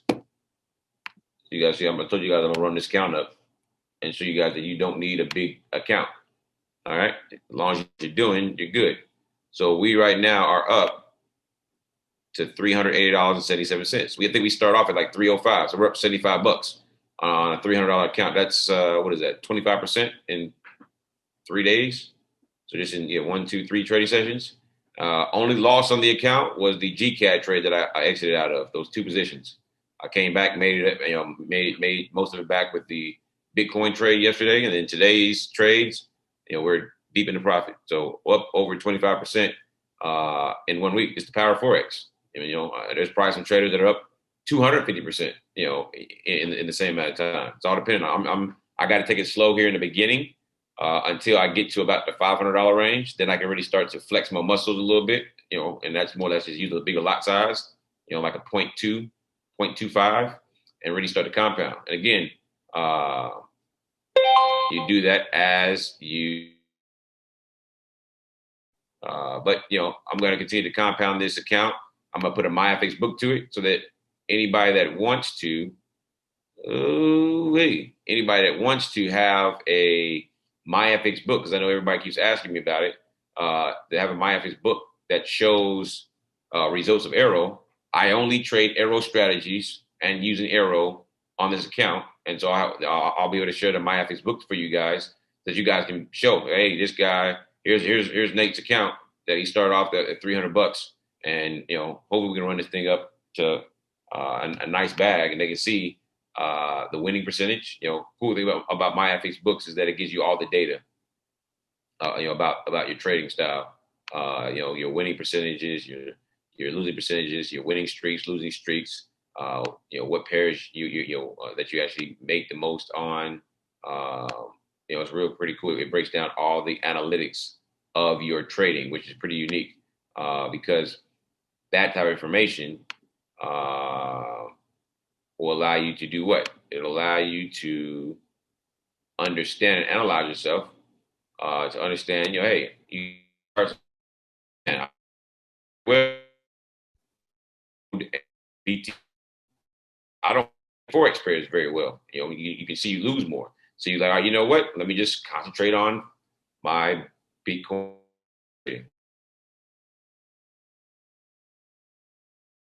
Start news. Euro news is starting to hit. You can see euros were heading down, or you just turn around and spiked up, which did what? Which causes the pound pair down. These spikes. Not very much going on right now. Let me finish answer some more questions here. So how to calculate the right size. So on those trades right there, and I caught from 120 to 130 pips each position. I had 4 positions. And so a 0.1 at 120 pips.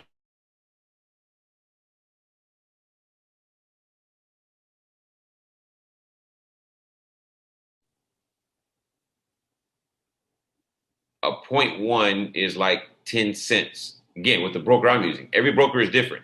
Some brokers, a 0.1 might be just mean you put down a 1.00. So what I recommend is to understand what type of lot size you would be comfortable with trading on exotic pairs, trading on indices, trading on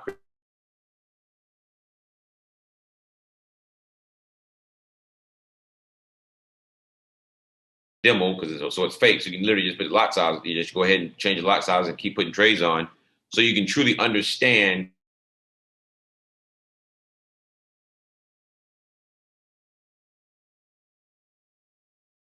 one. So 10-cent lot size. Caught 120 pips. We made a $12. That's what you would make if you caught 120 pips with a 0.01.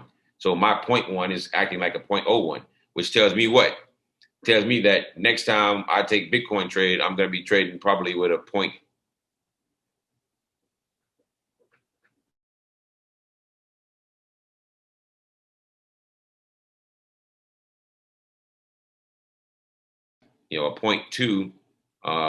will give me a bigger impact. All right, that I'm looking for to help me take my trading to the next level, my account. So that's what I recommend for you guys. All right, when trying to figure out how your lot size is calculated for your broker you're utilizing. For gold, when you trade gold, I recommend take profit 50 pips.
Somebody wants to know if GA is looking like a buy fib.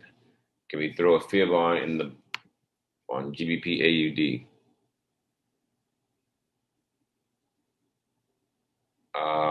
Looks like it. I wouldn't set it up because remember, with the fib, you want to make sure you have blue sky.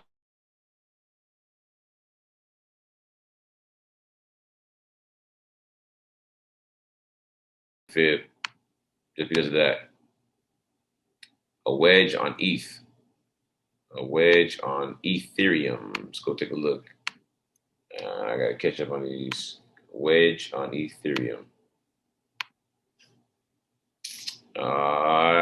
Yeah, that could be a good wedge. So it's a good wedge. It's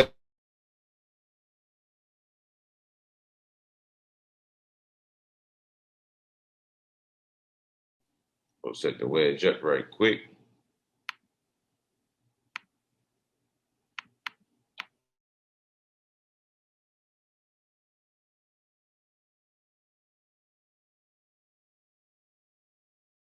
Looking for a descending wedge. Well, for me, I'm not looking to take this trade because guess what? If it breaks the wedge, you're at the zone. We're not looking to trade into the zone. We need more room. All right. That's why you don't take that, guys. So keep that in mind. We don't take trade because the setup is there. That's fine. You have to also remember, hey, is there a zone above you or below you, depending on the direction?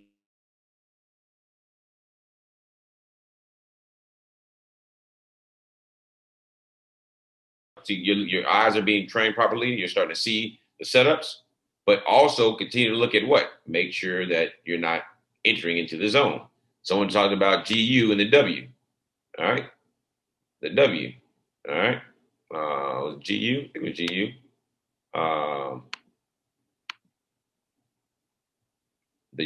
The W has to be planted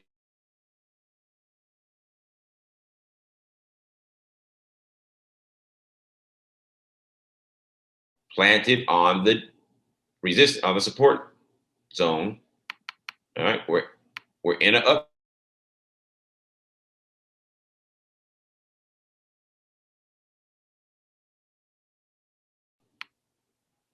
Boom. So it's a W at support, slanted up. This long arrow broke the neckline. This right here is the neckline right here, the middle of the W. Therefore, what?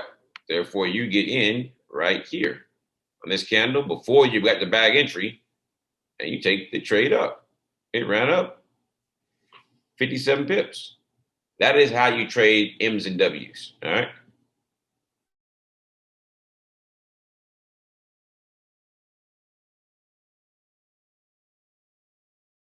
Is slanted downward. All right. Go back, watch video or strategy video number 7. All right. Go back and watch that a few times. All right. Go back and watch that a few times, guys. But remember, remember the zones, guys. Got to remember the zones.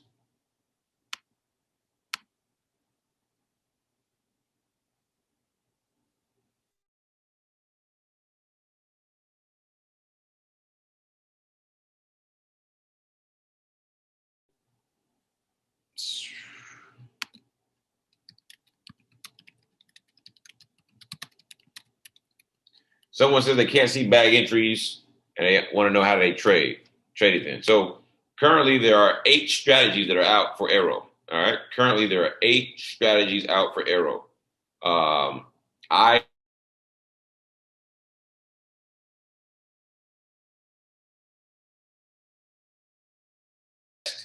right, try it out. If it works, great. If it doesn't, hey, go back, try a different one. There are 8 different strategies. There will be 10. We have 2 more strategies coming out to make 10 strategies, which, again, that turns AIRO into more than just an indicator. AIRO is a trading system. And so you want to master at least 2, maybe 3 strategies. That way, if you're not getting bag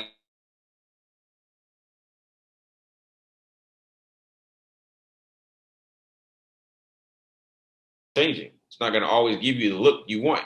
Some days you're going to have bag entries all day and they're going to be hitting. The next day, nothing. Next day, nothing. The day after that, nothing. Then back to, then you may have another good day of bag entries. So if you master other strategies, GBP NZD.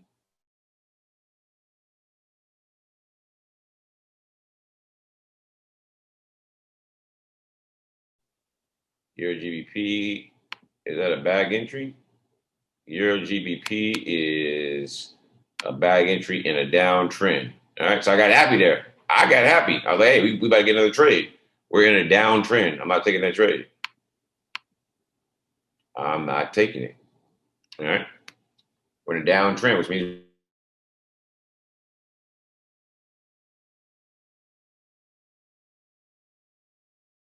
But guess what? The break of Asia session is, again, you take it in the direction of the trend, number one. And number two is a strategy for the pound pairs only. All right. It works most consistently on the pound pairs.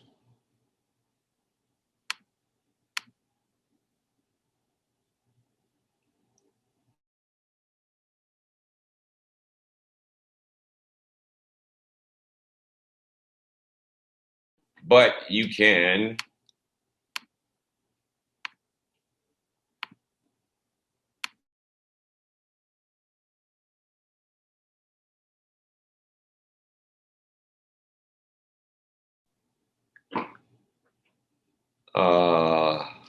terminal button right here underneath charts.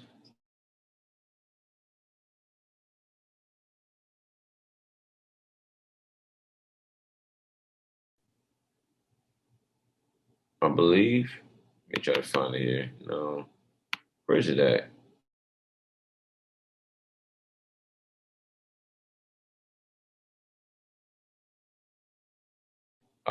Terminal button. All right. It'll bring up your price. It'll bring up your how much is in your account, yada, yada, yada. You want to come over here to experts and it'll give you all your alerts. So you'll all the last alerts. So the last two we got, Euro GBP and GBP NZD. All right. That's how you find if you accidentally close the box. Let's go back and look at that GU. So GU closed below the Asia channel, the bottom of the Asia channel, but we are in a uptrend.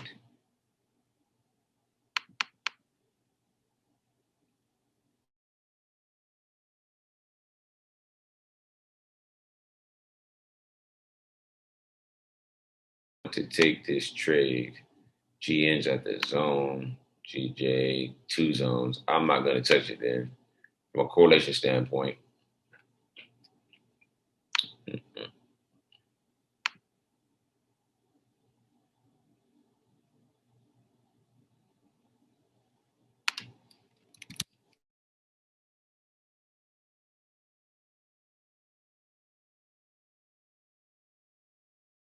Why did I take the trade? It was in a buy trend, and I took a sell. So I took a counter trend trade. Great eye. I guess I might as well show you guys. So I traded price action. That is what I was trading. I was trading price action. So I earlier today when I was with the leadership team, I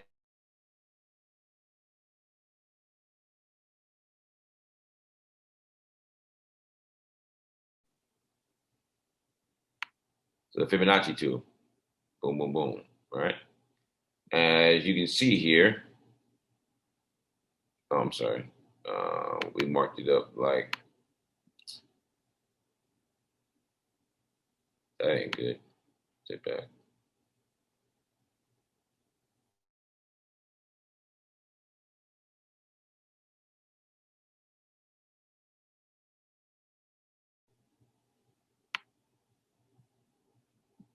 So we marked it up like this, all right? Because we had at the time I marked it up, we had the previous retrace, and so the previous retrace here and the current retrace was right here during dinner time. And so I set that up and I kind of watched it. And you can see here, it ran up.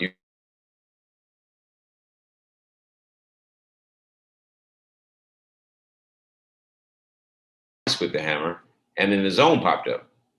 All right. And then you look at it, it's slanted. It's slanted as well. All right. Look at the downtrend, slanted. GJ and a 5, leave it alone. So it's slanted. And so I was like, okay, great sale. opportunity. You got M formation. All right. So it's looking to make a reversal at this point. All the different, and again, you'll understand this more as you learn to mark charts up. But for me, I saw you got one hammer, two hammer. This is a easy market maker method, or I don't say method, but trick. When they hit when the market maker are ready to change the trend, they will typically give you false breakouts. So you see here, you got a little retrace here.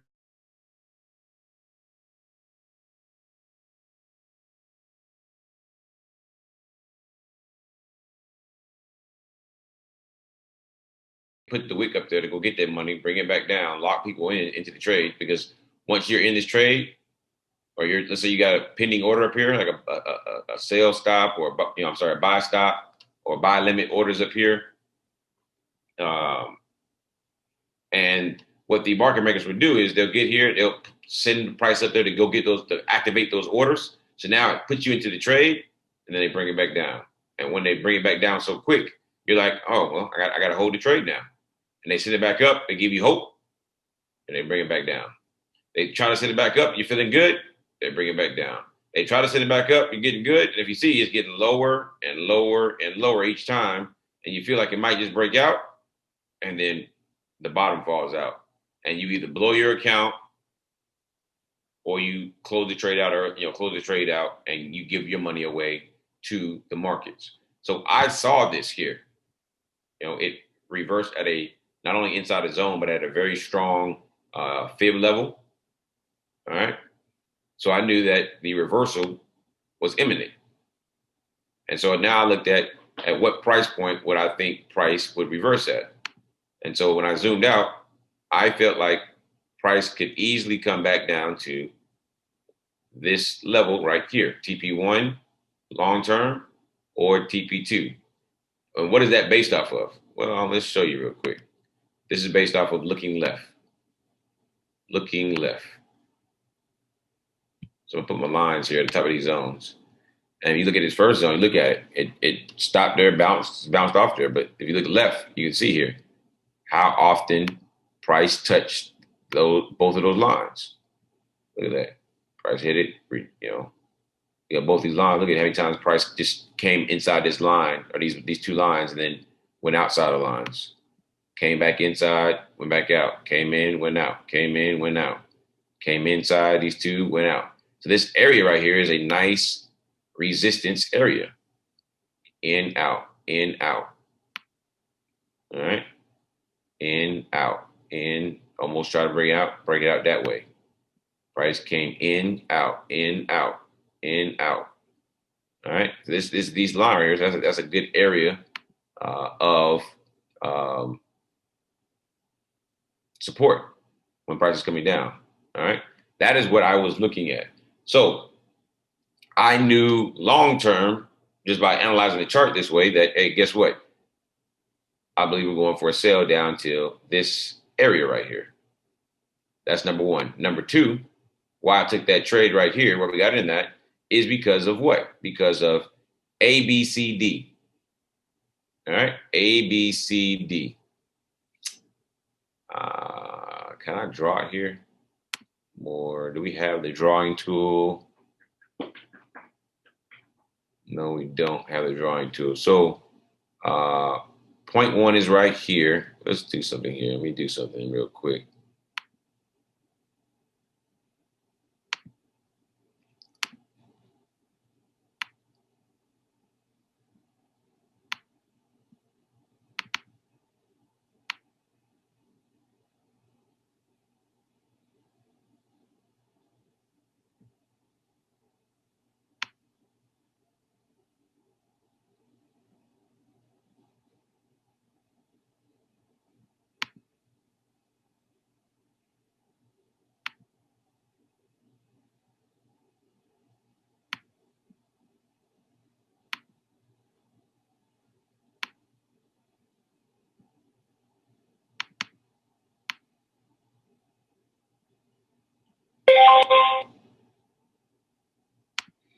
Why isn't this thing drawing for me tonight? What's going on? I'm trying to teach. Come on now. I'm trying to teach here.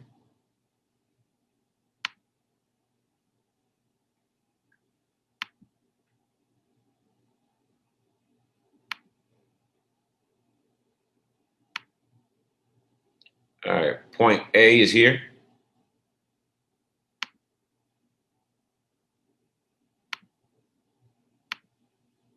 Point B is here. All right. So remember, I was looking for what? I was looking for price to break below point B here. That candle did, and we got in next candle. We caught that. We caught that drop. We caught that drop. Had a little pullback, and then we caught that drop. All right. Point A, point B, and I like that entry there. Why? Because of this right here. Point A, point B, but point C had to pull back. All right. Point C here had to pull back right there. And then we broke below point B for the break. I ran with it. All right. So as you guys know, typical market structure looks like this. In an uptrend, up, retrace, up, retrace, up. Downtrend, down, retrace, down, retrace, down. You see here, down, retrace, down, retrace, down, retrace, down. Now it's retracing again. It's like a stair step on the way down. Same thing on the way up. So once you start to understand where price is going based on your analysis, and then number two, you understand the way price moves, A, B, C, D. That's what they call it. Up, down, retrace, down. That's A, B, C, D. So once you understand that, it makes it easy to what? To be able to take trades by market structure. I could have took this trade naked. Matter of fact, I might start doing that. When I mean naked, I mean literally with nothing on the chart. Nothing on the chart. All right. Nothing, absolutely nothing on the chart. I could get the same trade. But it takes a while for your eyes to be able to see all that. For me, it's hard to see that here because I wouldn't know how to draw the fibs. A lot of things. I had to put a lot of lines on the chart, but I can still see the trend line. You can still see that, hey, we're hitting a level of resistance here, big time. As you can see here, hammer, drop, and each next high is lower than the previous high, which means what? These prices overall decreasing, and then finally it drops off. So when you start to understand the way that price moves, price action, you ever hear people talk about it, price action, I would go and watch YouTube videos on price action, read books on price action, because when you really understand price action and candlestick formations, it helps your trading immensely. All right. So that's why I took that trade. That is why I took the Bitcoin trade when we had absolutely no entry and no reason to be in that trade. All right. And the better you get at it, the better the results you'll see. So hopefully that makes sense. If it doesn't, I apologize. I know, but I hope that makes sense.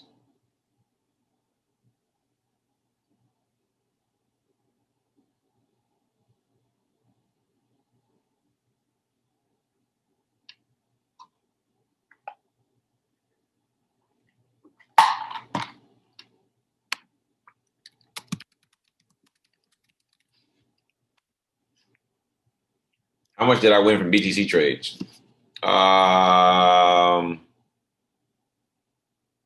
50 bucks. I think 50 bucks. Remember, I got a little $300 account, so I'm trying to run it all the way up. My goal is $3,000 by the end of next month. So I got a long way to go. So I have to play it safe in the beginning, but once I get to a certain level, I'll start really pushing it. And then I think for the day we are up. The account is up $97.82 for the day. I hope I can talk about that. So far for the week, we have 1, 2, 3, 4, 5, 6, 7. 1, 2, 3, 4, 5, 6, 7, 8, 9, 10, 11, 12, 13, 14 trades. So far, only have lost 2. So 12 out of 14 is the current winning percentage. This is what I will be, this type of information you'll be able to see on the MyFX book. So currently, right now, the win rate is very high. So we got a lot of pop-ups here. Euro NZD on a 15-minute. All right, and let's go look at that. Euro NZD on the 15-minute. Got a down arrow. Not even thinking about taking it. There's no bounce. Didn't even bounce. So, well, no reason to look at that. GJ, nothing. GU, nothing. Nothing. Nothing.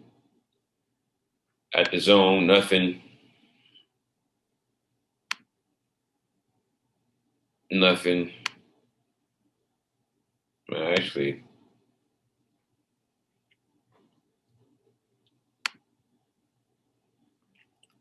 Calvin, you see what I see, man?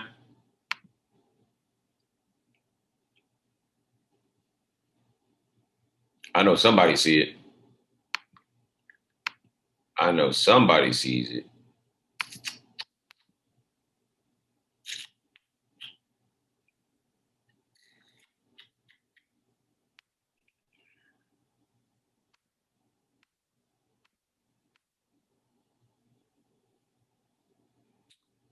Someone asked, how do you close BTC? You just close your trade. So to close trades on your computer, it's different on your phone, but on your computer, all right, what you do is you want to select the terminal here. Every trade that you're in, you can push the X button over here. The X right next to the trade. Each trade that pops up, you hit the X, it'll close the trade out for you. All right, or you let it hit your take profit.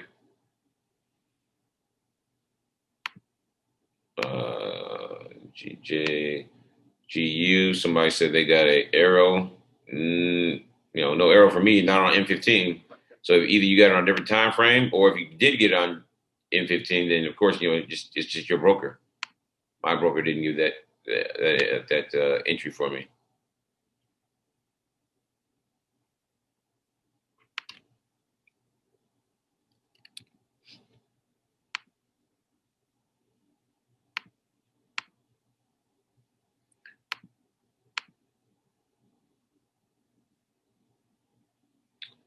USD CAD M formation on the H1. Someone said bag on ETH. Bag on ETH right into the zone. Not looking to take that trade, guys. Remember, it's in the zone. Now, if you don't have the zone, we're in an uptrend, take the trade. I have a zone. I'm not taking that trade into the zone. Not doing it. Someone said USD CAD on H1 M formation.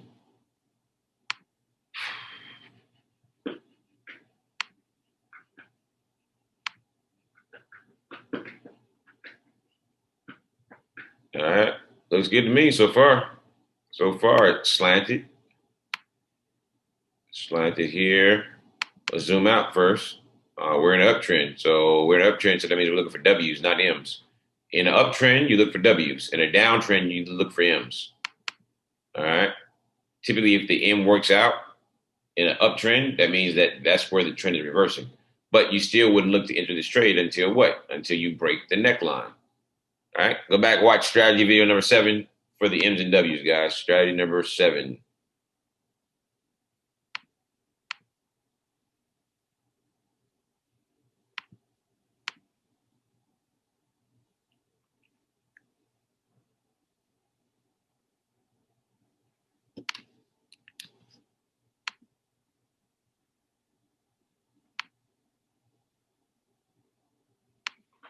Let me try to catch up on these trades here.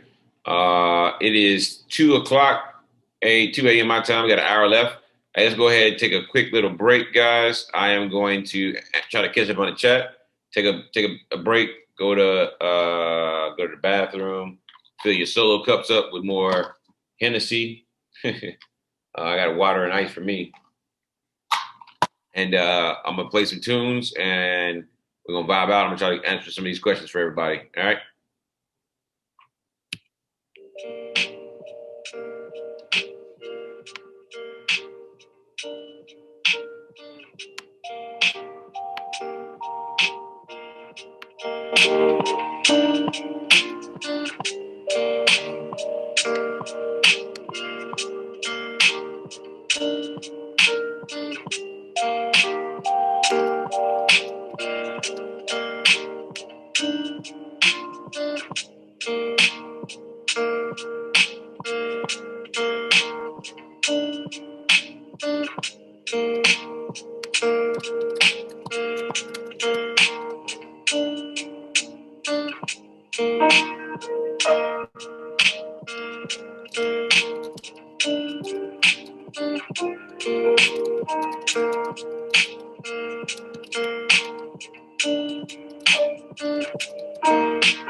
We're back, guys. We're back. We are back. All right. 215. Hey, what's up, traders? My name's Clay, and I own Ronin 4X. And last week, I was funded $300,000 of outside capital to trade with on my first day of trading. Sorry about that, guys. The commercial. We got some alerts. Let's go take a look at them real quick. I got most of those questions answered. Catch up. We got Euro NZD for buy and on the minute 15 chart. No bounce. We're not worried about it. We have GPI for sale. we got a bounce, but we're in an uptrend. We're in an uptrend. All right, we're in an uptrend. Is it time for a counter trend? I don't know. Let's take a look. Let's see what we got going on. GU, nice little breakthrough the bottom of 8 channel.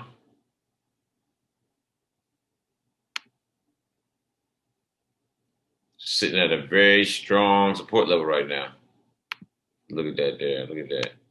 Very strong support level. You can see that. This blue line here is a vertical, just a regular horizontal line that I just draw. So you can see here, you can see that's a strong level there, support.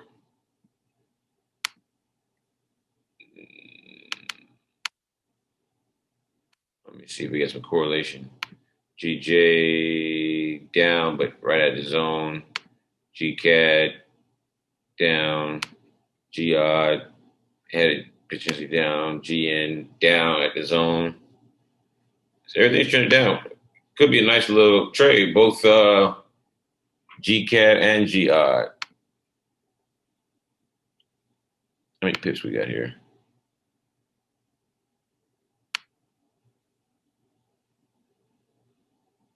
$33 pips.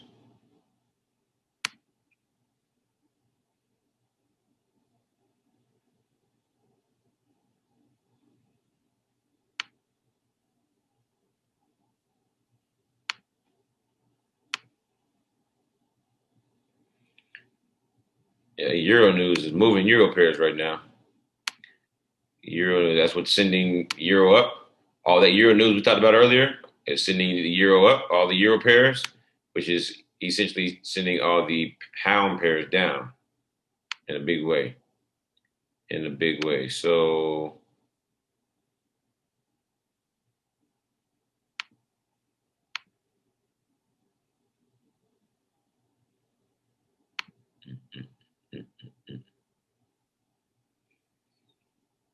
I don't like GU. It's clear skies here, but it's at a very strong level here.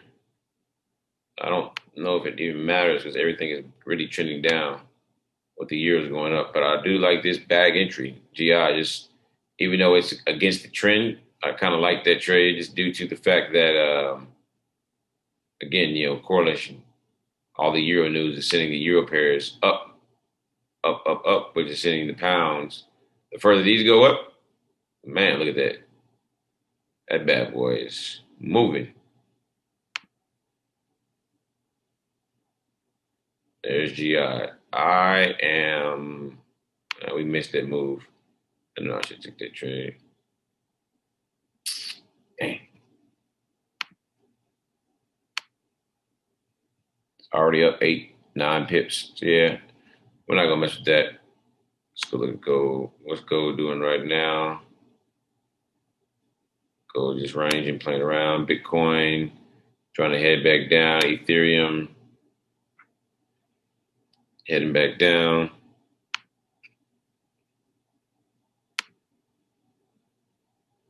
There goes GU. Yeah. The Euro pairs are moving strong, but everything else is not really moving too strong. GCAB breaking below the zone. So for GCAD guys, because it's been moving up, you can, there's clear skies up there.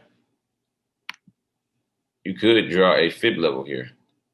Here's the previous retrace.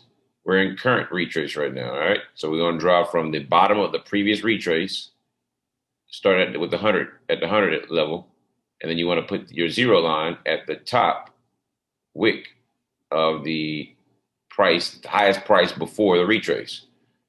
All right, and then you just gotta wait for your rejection at one of the fib levels. It's already gone through the 38, it's sitting at the 50, 62 is here, so we'll see what happens. Might be a potentially good entry with the fib. All right, here we go. So we'll keep an eye on that. I feel comfortable drawing this because we have nothing above us. I don't like to see any resistance zone above us when it comes to drawing fibs.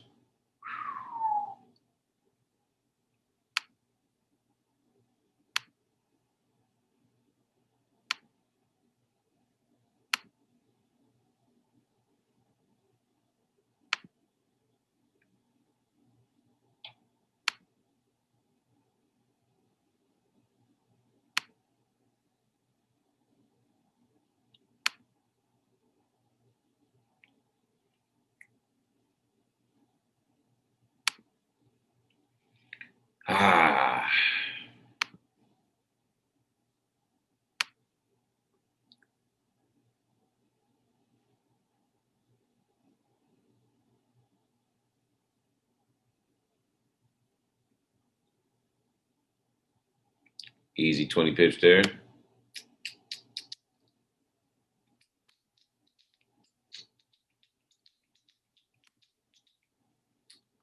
Looks like it's going to be some good movement in the New York session. Be careful on Fridays, guys. Friday is trap day. I'll talk more about that in strategy video number 9. Strategy video number 9, the market making method. They use the beginning of the weeks and the end of the weeks to trap you. All right. They trap you into the weekend and then they trap you coming out of the weekend. All right.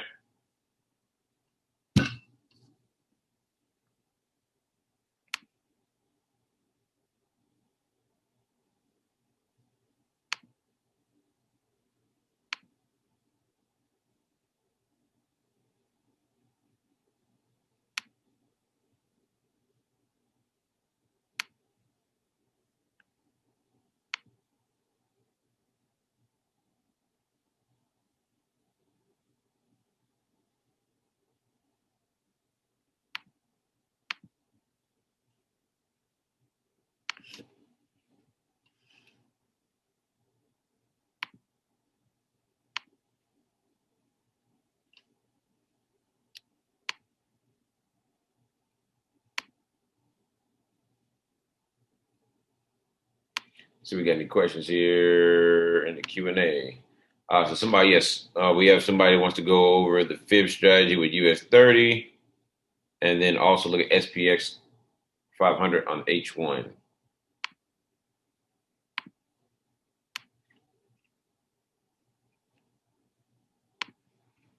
All right, so SPX 500. I used to have it up here. Let's go pull it up on the H1.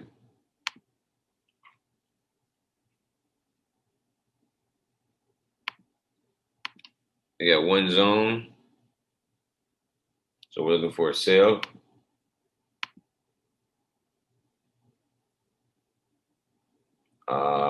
It's too late. So what you want to do is, since you're looking for a sell trend, you want to go from swing high, which is here, to swing low at the previous retrace. So when this candle closed above the moving average here, you should have drawn your fibs there. Price has already peaked and turned around. It's not even worth looking at fibs at that point. Fib is already over with. So in the downtrend, what tells you to draw your fib is when you have your first candle above the moving average when you're in a downtrend, and vice versa when you're in an uptrend. All right. So as soon as that candle closed above the moving average, that is your identification to say, hey, you're going to go draw a fib. If you missed that, you missed it. So you can see here, it went up, it peaked, and it dropped. You missed that move. So it's not a good move to look at.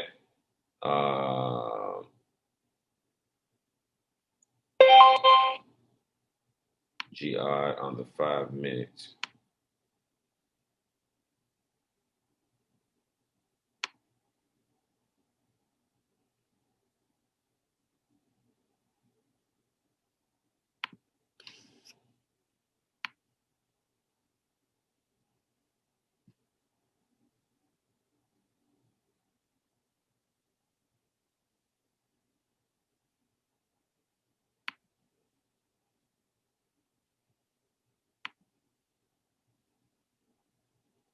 All right, GI,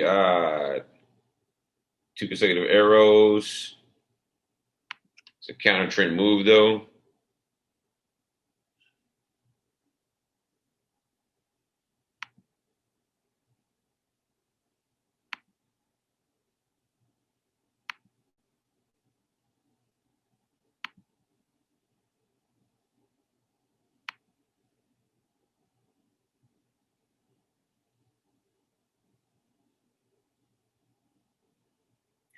I'm gonna leave it alone. Counter trend.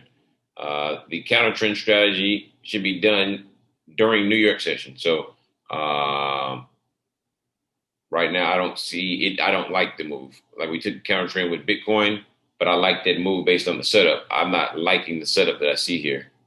There's no ABCD pattern like we talked about. It's already moved from its initial peak. You saw here.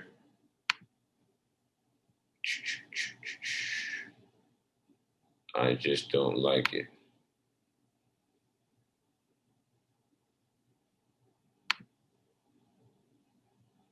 But someone wanted to see US 30 and the fib setup.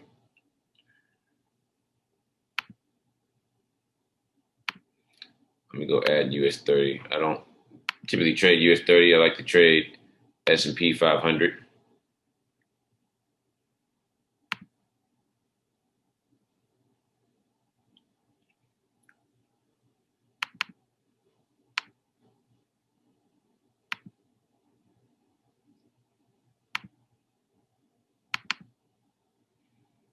There's US 30. Put AIRO on it. I typically like to trade it on the 5-minute chart, just due to, again, the lower opportunity for drawdown. All right, more precise entries. Zoom out, we're in a downtrend, more red zones, 5 versus green zones, 2. So here was a good setup right here. We had our previous retrace here, our previous high here, above the money zone, and we had a retrace here. We're in a downtrend. That's above the money zone. So that's above the moving average. That's above the moving average. All right. So we're in a downtrend. So we draw the fib from the highest previous retrace to the current low of the current retrace, which is right here. All right. It didn't go high enough. It didn't reject off of any level here, and it dropped. It didn't reject off any level. So guess what? We don't take a trade. It has to reject one of the fib levels. It didn't happen, so we don't take the trade. That's how I look at it. There's 2 reasons I don't take a trade with the fibs. Either it doesn't hit the 38, 50, or 62, or it rejects off the 79 or higher. So if it rejects off the 79 or the 100, I'm not looking to take that trade.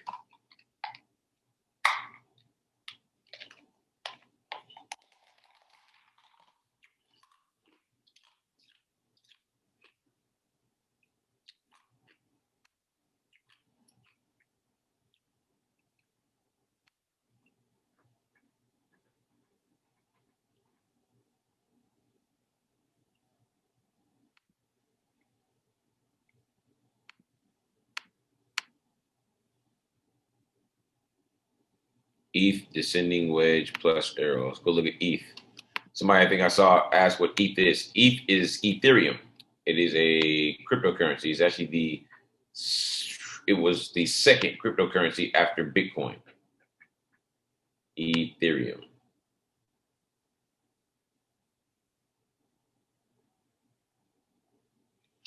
Oh yeah, we had the wedge here plus the bag entry. Ethereum sell down now. All right.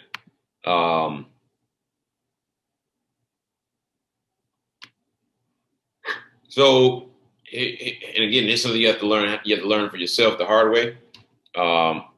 We talked about with Bitcoin. Bitcoin is a leader. Everything follows Bitcoin. We know Bitcoin is in a reversal, even though it's in an uptrend. It's broken multiple zones on the way down. We've seen that. All right. So it's currently changing, potentially changing trends, or just in a significantly large pullback, all right, or retrace. Now, what BTC is doing, typically Ethereum is doing. Looks very different, but for the most part, you can see it. Down, retrace, down. All right, and then here, down, retrace, down. All right, so I wouldn't be looking for that buy, as you see here. I wouldn't be looking for it, just due to the fact that price is currently retracing overall.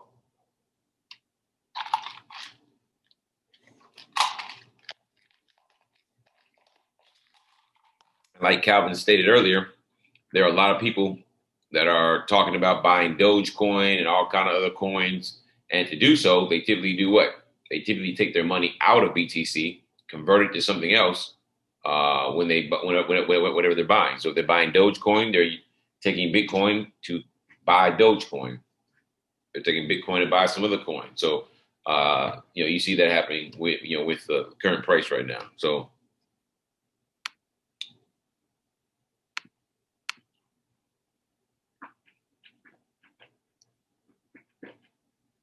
W on EJ. All right, let's go look at EJ. Shout out to whoever it was that told me I didn't have EJ on the chart. So I apologize. I added EJ, as EJ is one of the 10 pairs that I recommend. There was a zone up here. It's gone now. We are in a uptrend. This bag entry here, I think it was valid.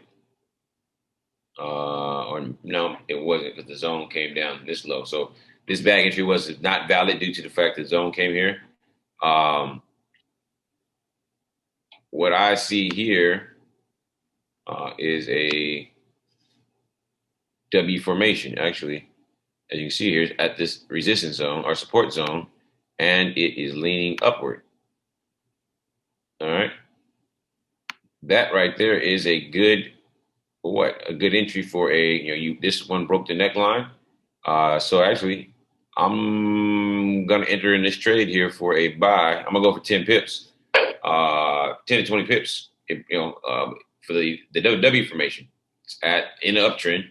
So we know we're looking for a buy. All right. It's leaning up. All right.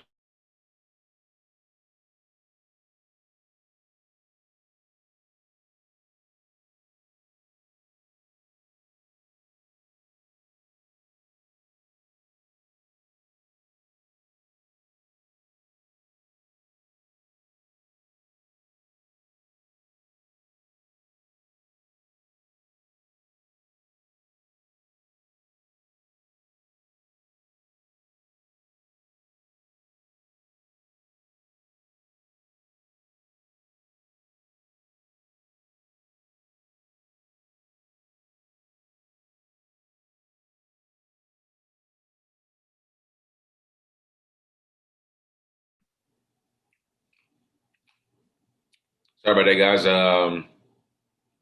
Like the hotel computer kicked me out. The hotel internet. Not really sure what happened. It kicked me out.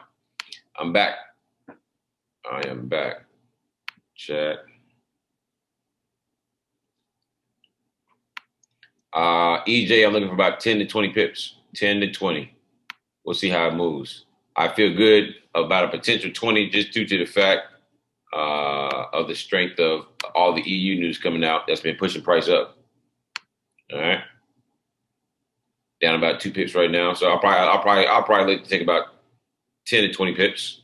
10, somewhere probably closer to 10, probably a quick little 10. Also, with this strategy here, I'm going to actually, you see the current candle here closed above previous day's money zone. So there's also strategy number 4 kicks in place as well. This candle right here also broke above previous day's money zone as well. All right, that's pretty cool.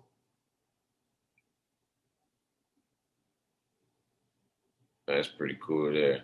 So hopefully some news, we get some news out. Let's look at EJ real quick. Go look at the EJ news. EJ news, my FX book.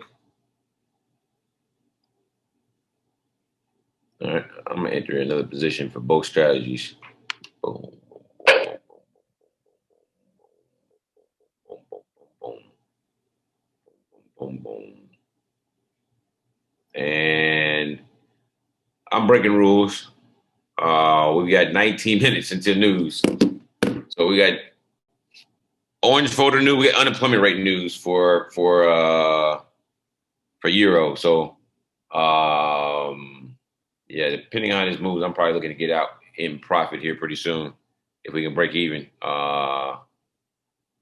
Unless I just start seeing prices really shoot through the roof, because we got unemployment news, which could send price depending on how unemployment hits. Which, as you guys know, with the coronavirus, unemployment has not been very favorable for any country. It's been higher than anticipated, which typically sends price the wrong direction.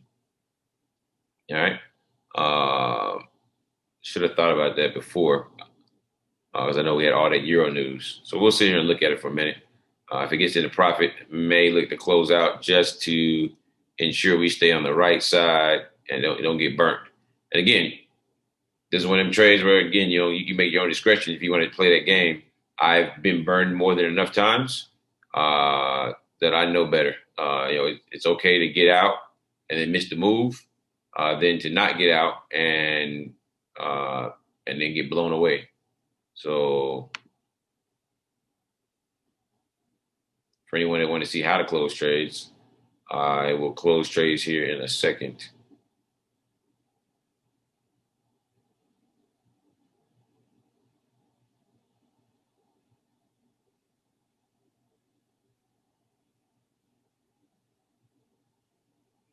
Got about 18 minutes until that news comes out.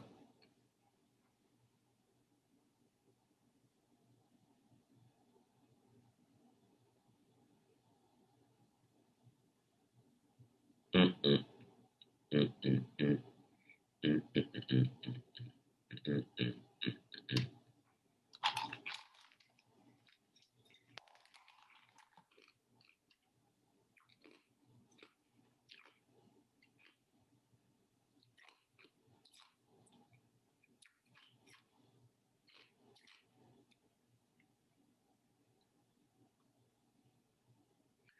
Push.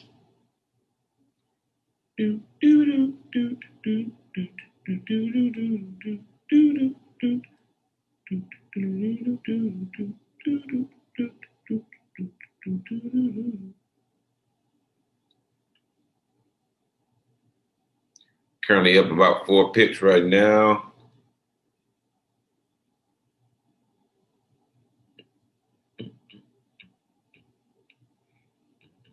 Up about 5 pips. Got about 18 minutes still. 5, 6 pips. Trying to push a little bit. 6 pips. I got 2 positions on. We have 7 pips. 3 and 3 on each. Let's see if we hold a little longer. Catch us a little money.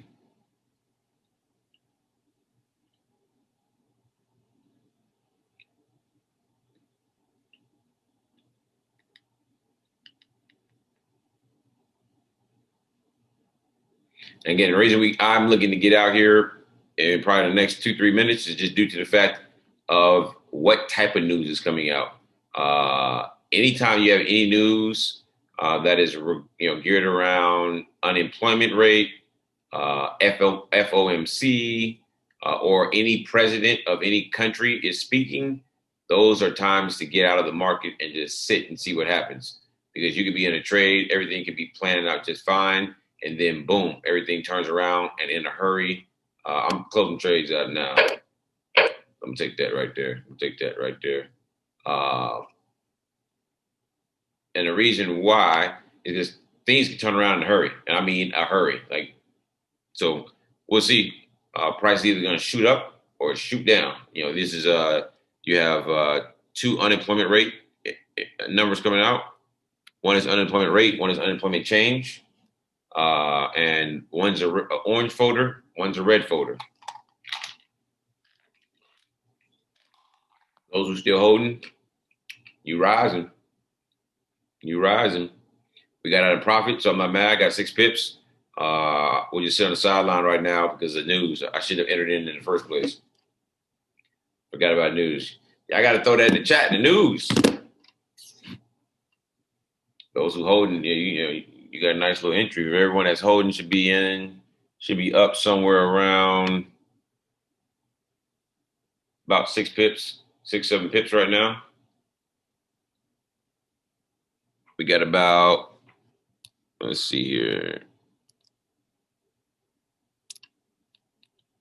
13 minutes into news. 13 minutes until news.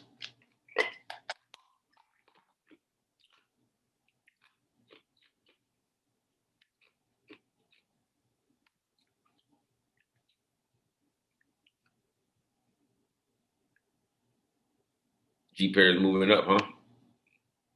Somebody said the G pair is moving up.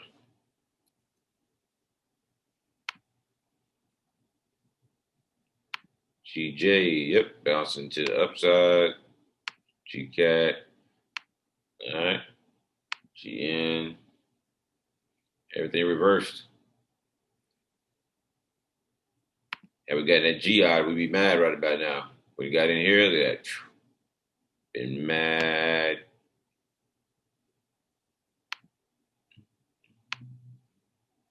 See, all the euros are moving down. Only one that didn't move down yet was Euro JPY, which could drop here pretty soon. All the other euros are dropping.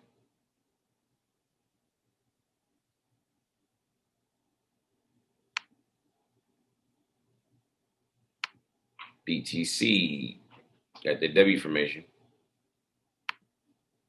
Easy buy from right there up to the zone. 258 pips. It's not bad. Even the little small moves add up. Oh, they're big money with BTC.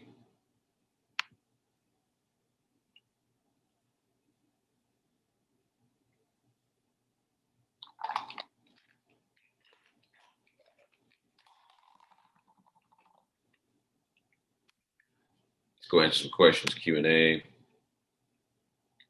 Good shout out for the Red Photo News. GCAT and sell. They're all turned around. All right. EJ has resistance on the M30. All right. And on N1, on H1. Okay. Cool.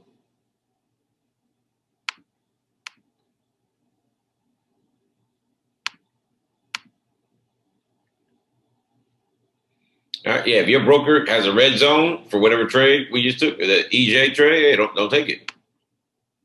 Don't take it. People got 5 pips, snag 6 pips. All right, cool. Yeah, nothing wrong. Hey, you can't go broke taking profit. All right. Yeah, I saw BTC turn around with that. Can't take broke taking profit. So even if it's just a little profit, you can't go broke taking profit. Yeah, look at that big reversal right there on BTC. Nice, strong reversal. Ethereum moving up strongly. BTC, if we can get an AIRO here, that'd be nice. In an uptrend. We got 1 minute. Let's see what happens in 1 minute. Can we get an AIRO? Can we get an AIRO? Can we get an AIRO?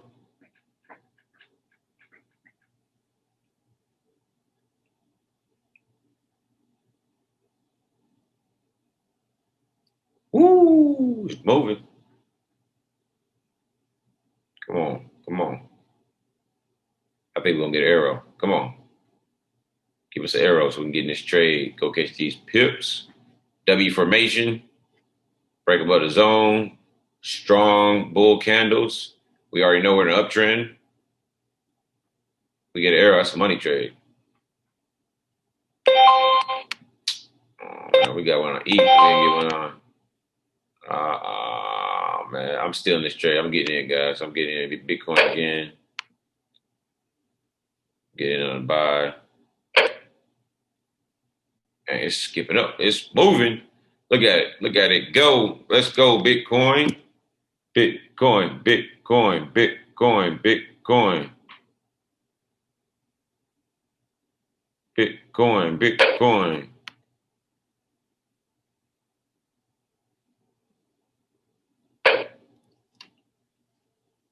I'm looking for about 5,000 pips, guys. I'm looking for 5,000. If we can get a push up to the take profit level, then great. But I'm looking for about 5,000 pips, and I'm looking to get out. At about 5,000 pips. The reason mine is so far apart, man, it moved so fast, my entry got skipped up. I should have had a way down here. I should already be at 5,000 pips. All right. Come on, baby, get a push. There go 5,000. It's still pushing. What we doing? You gonna push some more? 54, 5,500. Keep pushing. Go ahead and take profit. What we doing? We're going to take profit? Go on, go to take profit. Bitcoin, go to take profit. Hey, I'm up 5,400 pips. As you guys know, that's 540. All right, I'm closing out. I'm closed, taking profit. It's coming back down. I'm just taking my profit, guys. I got the small count. Now, why did I take the trade? Zoom out. We already know we're in an uptrend, right? We're in an uptrend. It had a retrace. It found that level of support, which I told you guys. Remember, we had the two blue lines here and here. All right. Now, you had the W formation here. And on the W formation, what?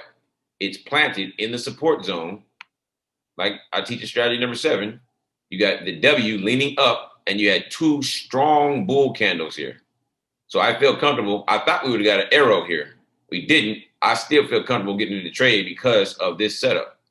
W formation, strong 2 bull candles, and the W was leaning up, and it was planted in a support level. And this support level we talked about earlier when I showed you, when I put the whole chart up with the fibs, the trend line, and everything. It shows you the line here and down here that those were very strong levels of support. That's why I took this trade. So when you start to understand market structure, you can start to do what? You can start to anticipate what price may be doing. Because the zone was right here, I didn't enter here. I would have loved to enter in down here, but the zone was here. If there was no zone here, we'd have got in down here and really made some money. All right, really made some money. So we got in BTC. We got in BTC for a second time. Who made money on the second 5,000 pips with BTC? So we caught 500 pips twice now. Again, it says 5,000 is really 500. So we got 224 people on the call twice. All right, cool. Caught 1,000 pips. That's what I'm talking about. All right. That's what I'm talking about.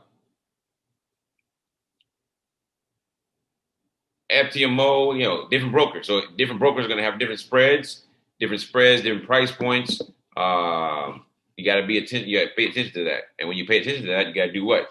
You got to adjust your lot size and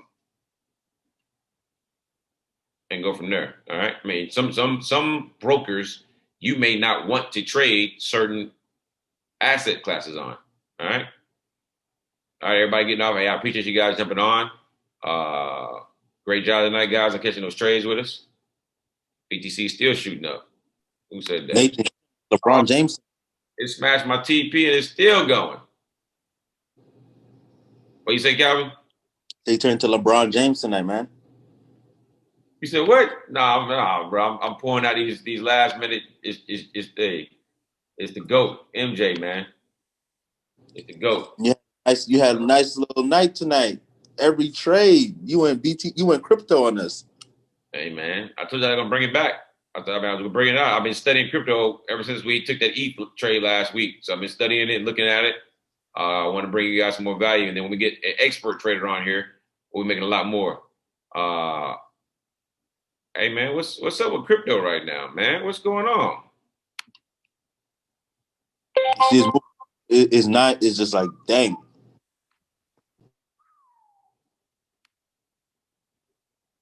Now we got the AIRO. Woo! All right, guys, when you start to see price move like that, you want to just stay away from the market. Do not gamble. You see how price dropped and ran right back up in like half a second? When you see stuff like that, leave it alone. Step away from the chart. This is a bag entry right here. This is a bag entry, and if you would enter that trade, you would currently be down about 400 pips. And it's just, man, when you start to see price violently move like that, there's some type of news, there's some type of mass sell-off going on, so you want to leave that alone. You want to leave that alone. We've jumped into this bad boy twice and got paid. Leave that alone. This is why cryptocurrencies are great to trade, but can hurt you if you don't know what you're doing. All right. So you see stuff like it doesn't even matter if it's cryptocurrency or not. Gold, US 30, Nas 100, S&P 500, Forex pairs. If you see it move like that, leave it alone. Leave it alone.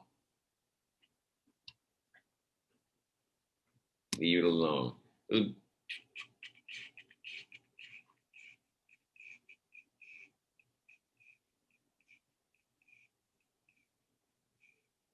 I'll tell y'all, hey, it's my FX book gonna be nice for this account.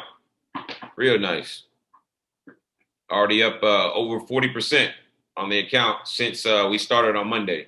Already up 40% this week alone since we started. I'm sorry, we started on Tuesday or Wednesday morning. So in 3 trading sessions, up 40%. Have only lost 2 trades out of 16. So 14 out of 16. So again, for those who want to have the MyFX book link, let me know. Actually, I'll post it in the group for you guys. That way you guys can have it and share it with your friends. I'm only going to trade AIRO, and I'm only going to trade with you guys. I got it gold early.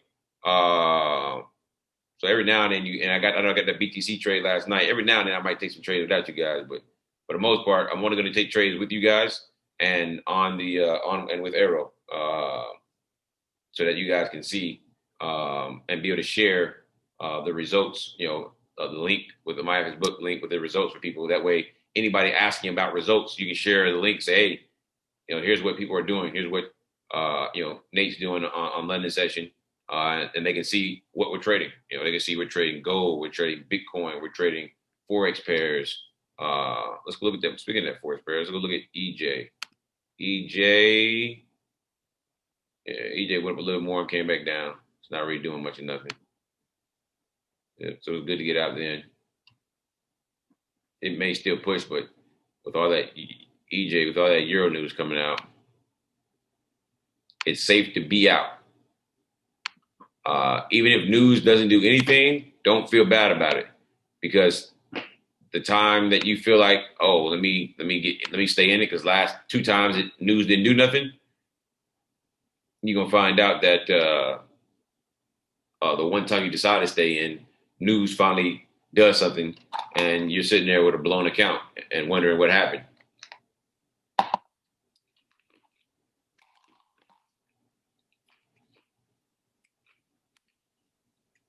All about discipline. Being disciplined. So, hey, we got about 7 minutes left, guys. Go blow up the chat, wake everybody up, let them know they missed a heck of a session. We caught 500 pips twice with Bitcoin. We caught 50 plus, 100 plus pips on gold, depending on how many, how long you held, how many entries you put on. So great night tonight. Shout out to the AIRO community. You guys are great. Let me try to answer a couple cool questions here. All right. Someone said that they had an AIRO on their FTMO chart. Like I said, different brokers are going to give you different AIROs. So here's what I say, guys, on brokers. If you want your charts to look, and have the exact same feel, and you want to, be able to have the same look as mine, you need to use the broker that I use. I can't share the broker publicly, but you guys can DM me at Nate Got the Bag. At Nate Got the Bag on Telegram and on Instagram. I'll drop it in the chat. The brokers I use, and here's what I recommend for you, what you guys do. I can't recommend what brokers, but I can tell you what I recommend you look for. You want to look for a broker that, number one, has low spreads. All right. Low spreads. Number 2, a broker that has a lot of offerings, asset classes. So cryptos and stocks and Forex pairs and Forex crosses and Forex majors and Forex exotics, cryptocurrencies. And then if they offer cryptocurrencies, you want to also make sure that the cryptocurrencies they offer, you actually can trade them on the weekends. So with the broker I use, I can actually trade Bitcoin and Ethereum on the weekends as well when the Forex market is closed.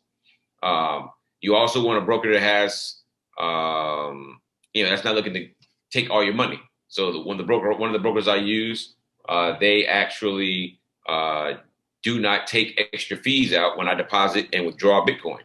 So when I fund my account with Bitcoin, and when I take out money with Bitcoin. And when I do that, they don't charge any extra fees for it. All right. Yes, BTC is going crazy. Golly.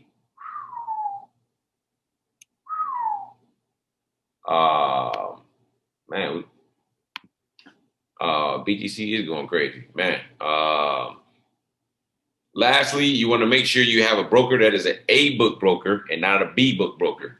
What is a B book broker? A B book broker is a broker that manipulates the market. All right. So imagine this. Whenever you are trading an account on a broker, and you see a large spike on one of your candles, but then your buddy next to you is trading on a different broker and they don't have a large spike. That's the market manipulation there. All right. All right.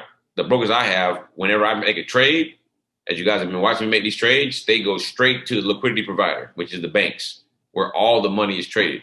When you trade with a B-book broker, you trade against them. So if you lose, that money goes to their bank account. If you win, the money comes out of their bank account.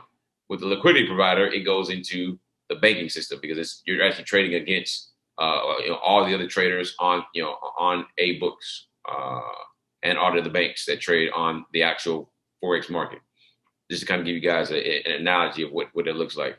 And so that's why you want to make sure you have a book broker.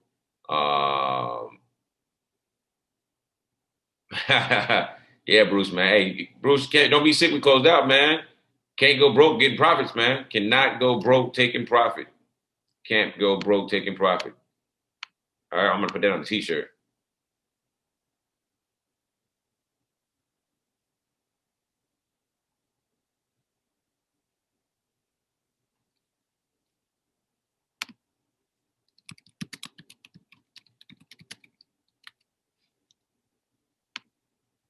Elon Musk put Bitcoin in his Twitter description.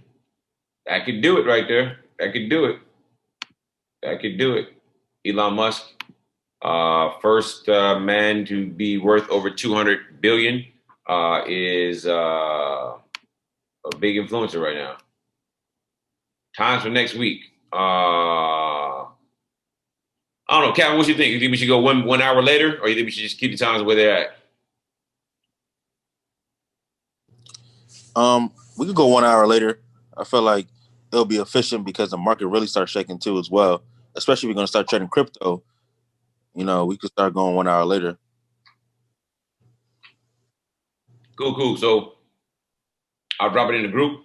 Actually, I'm trying to get a flyer made, but I would drop the times in the group. We're gonna get the flyer made with everybody's faces on it for the different sessions.